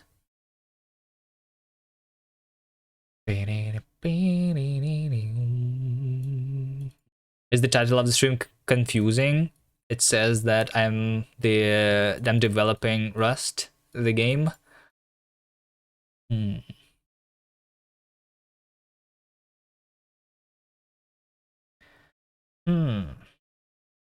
Push history if needed. Hold on. Here's what I think. Here's what I think. Here is what I think.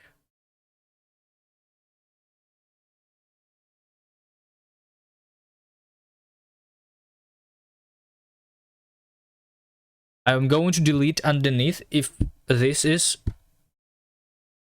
set and is key pressed, key left control.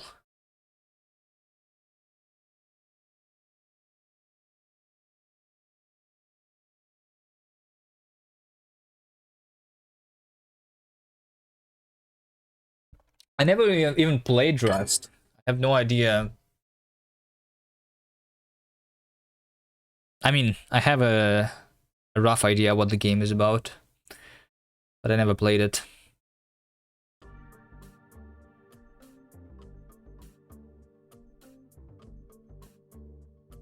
Okay, here's our layers. Here's what I think, and here's how it's going to work, Davey. So we're going to do the path like this, right? So you are drawing the path, and then if you want to add something, the door, for example, by default it's going to delete the path, right? But we want to if you do control click, then it's going to set this player to create this thing on top, on the same layer, basically. I mean, it's not on top, it's like in the same position. The top or bottom on the same layer is RNG unless it's specified in the configuration file, the Z indices.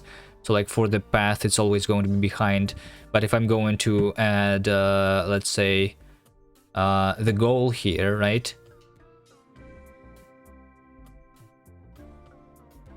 I think it's RNG.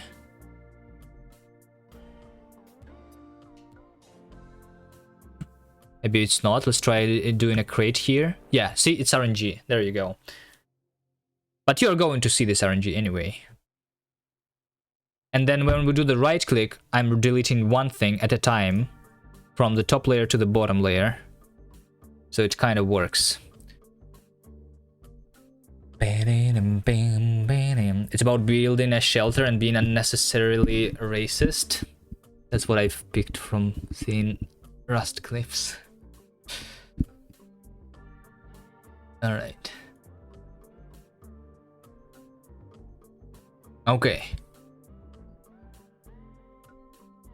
You don't like being able to draw them on the same layer though. Yeah, but how it should work? How should it work? Okay, now I have the layers, I can do whatever you want. But how? How do we want to do this?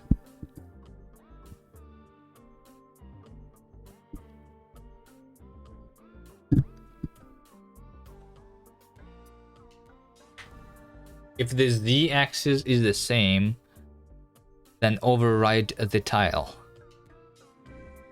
Oh, so we're specifying the z index We have Z index for all the things, right? Yeah. The Z index is the same, then override the tile. Okay, sure. Let's do this. So right now the Z index is specified. I also don't think that you told me about your not the zero angle, Z index. Z index.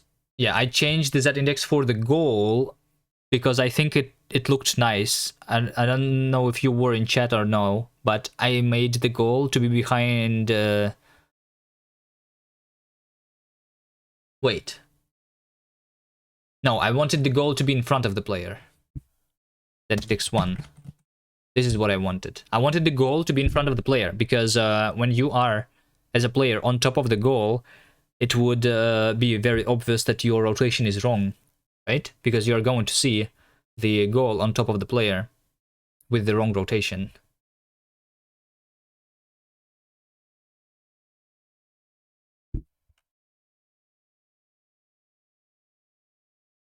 But yeah, sure, let's do what you said.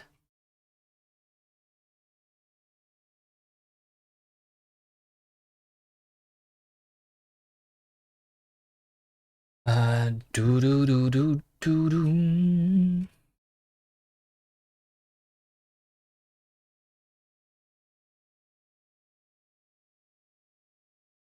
I'm going to change this code again. Delete. Push to history.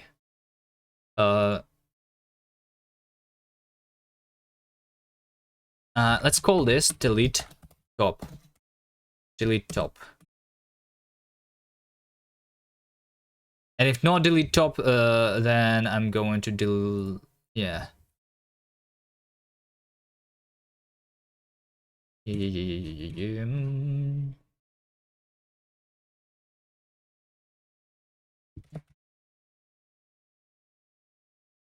Over here, we're not going to delete the top. It's going to be a different. Let's just, you know what? Let me just copy paste this.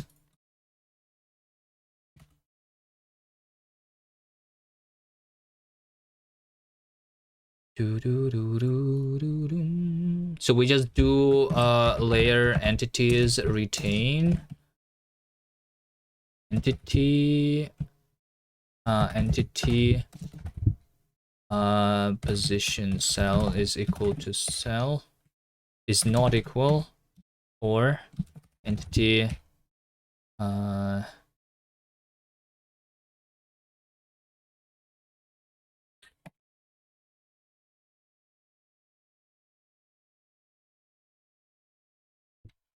or Z index is not equal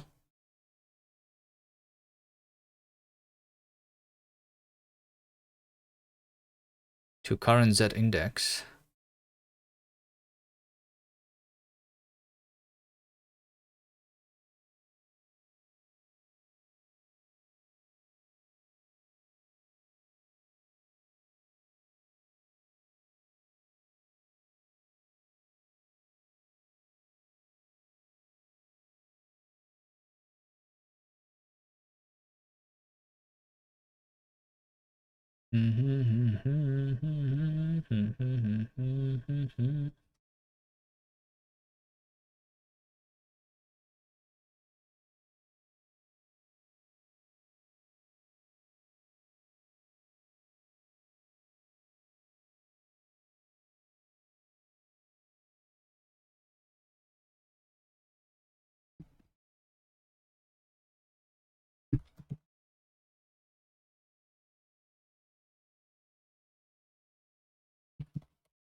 Okay, let's try.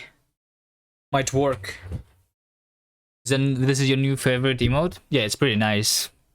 It was done by Jerem.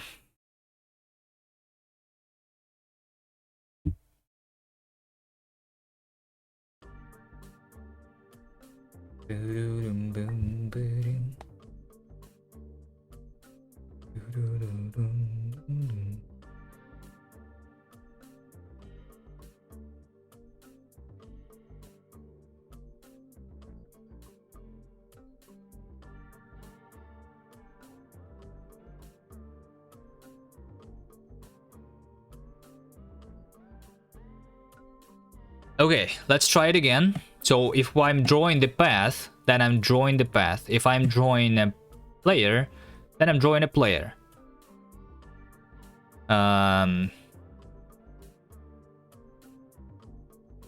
Ignore this flickering. I guess I can also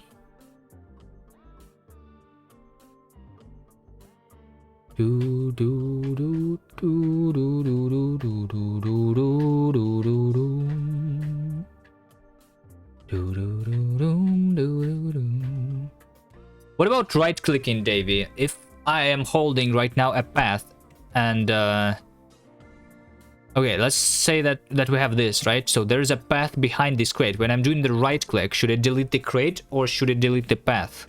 Right? Right now it's deleting the top thing, which is going to be the crate, right?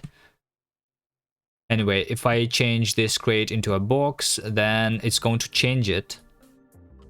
Drag and drop also should be fixed. Let me, while I'm here, remember about the drag and drop. Drag.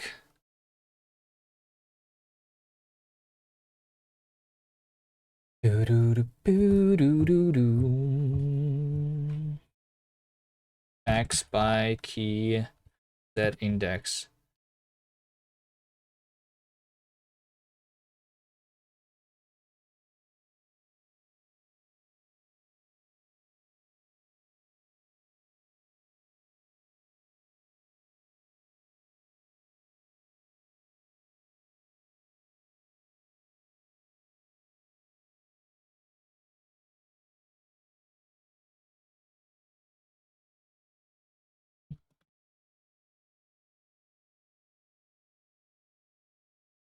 I think deleting the top is always more intuitive. Okay, sure.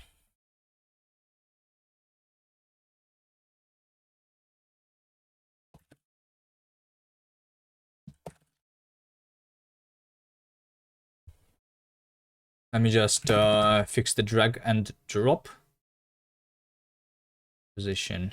Hold on, what was here before?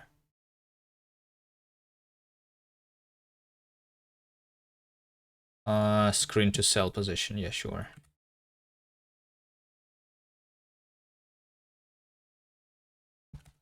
Screen to cell position.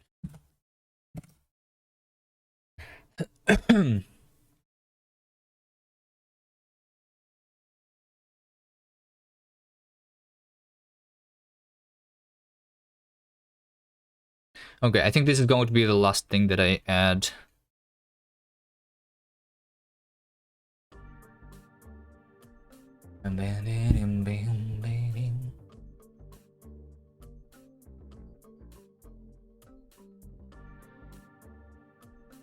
Okay, we do path.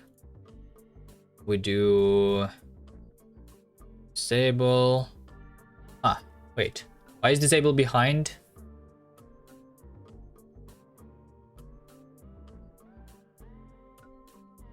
Because it's a cached thing. Okay. The layers are not... The Z indexing is not working for the cached things. But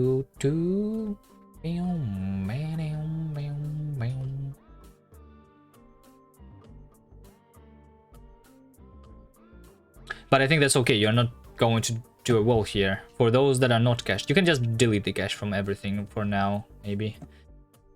Yeah, the block is not correct. But if we do a box...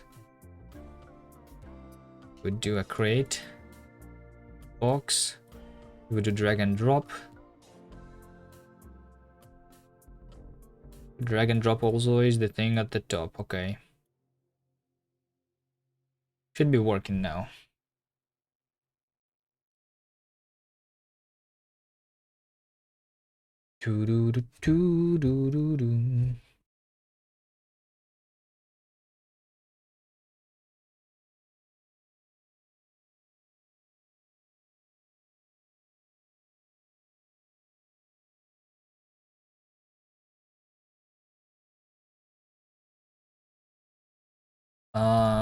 Yeah. And speaking about the Z index of the goal, let me show you. If you are here right now, here it is, right? This is what it's going to do on the second level in the game. Right? You're here and you see that you are not aligned. And then here you are aligned.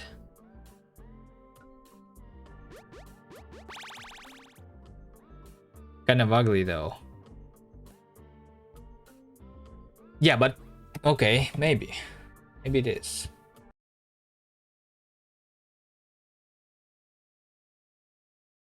But it is more obvious what is wrong there, right? Maybe you can think about it. Maybe change the graphics a little bit, I don't know.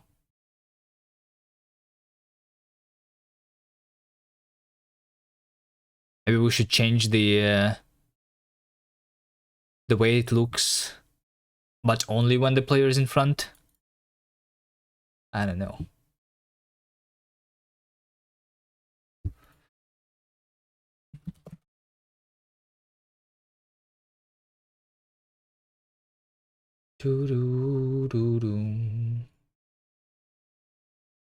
Okay, hopefully I didn't break much stuff today. If I break, then you tell me and then I fix it, okay? Because I did a lot of changes today. Maybe something is broken.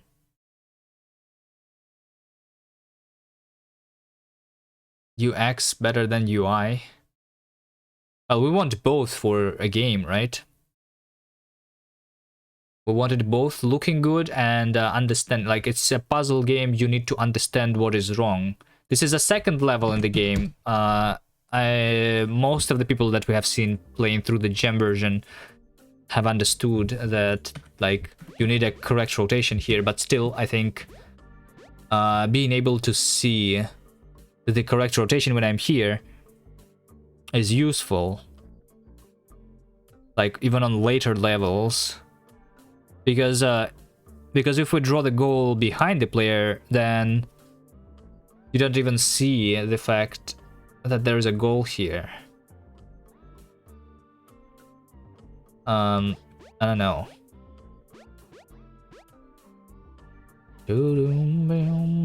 Should be on top. Maybe we should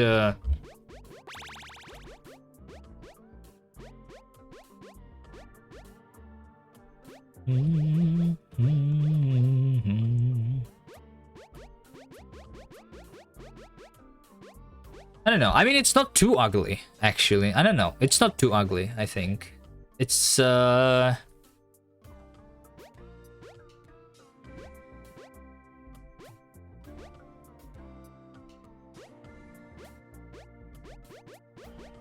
mean, it's a little ugly. Not very ugly though. It's okay. Alright. I'm going to end the stream here. It's been 7 hours. We did a lot of progress today, I think. Good stream, good stream. We continue tomorrow. See you guys tomorrow. Here's Imu.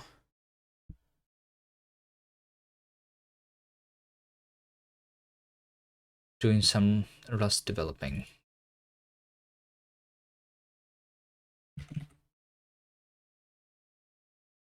Okay.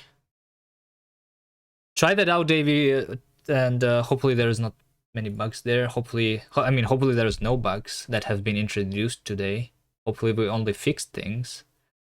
Speaking about fixing things, we need to go to the issue tracker and make sure that this issue is closed, right?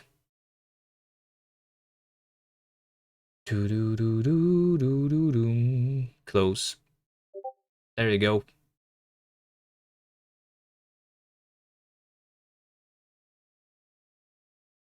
I think one of the bugs that I have seen now that I see this issue, animation for completing a level, we had an animation of player entering the goal, and there's not like the level, we exit the level before that animation finishes now. So that's a bug, I think. Need to look into that. Anyway, see you next time. Bye.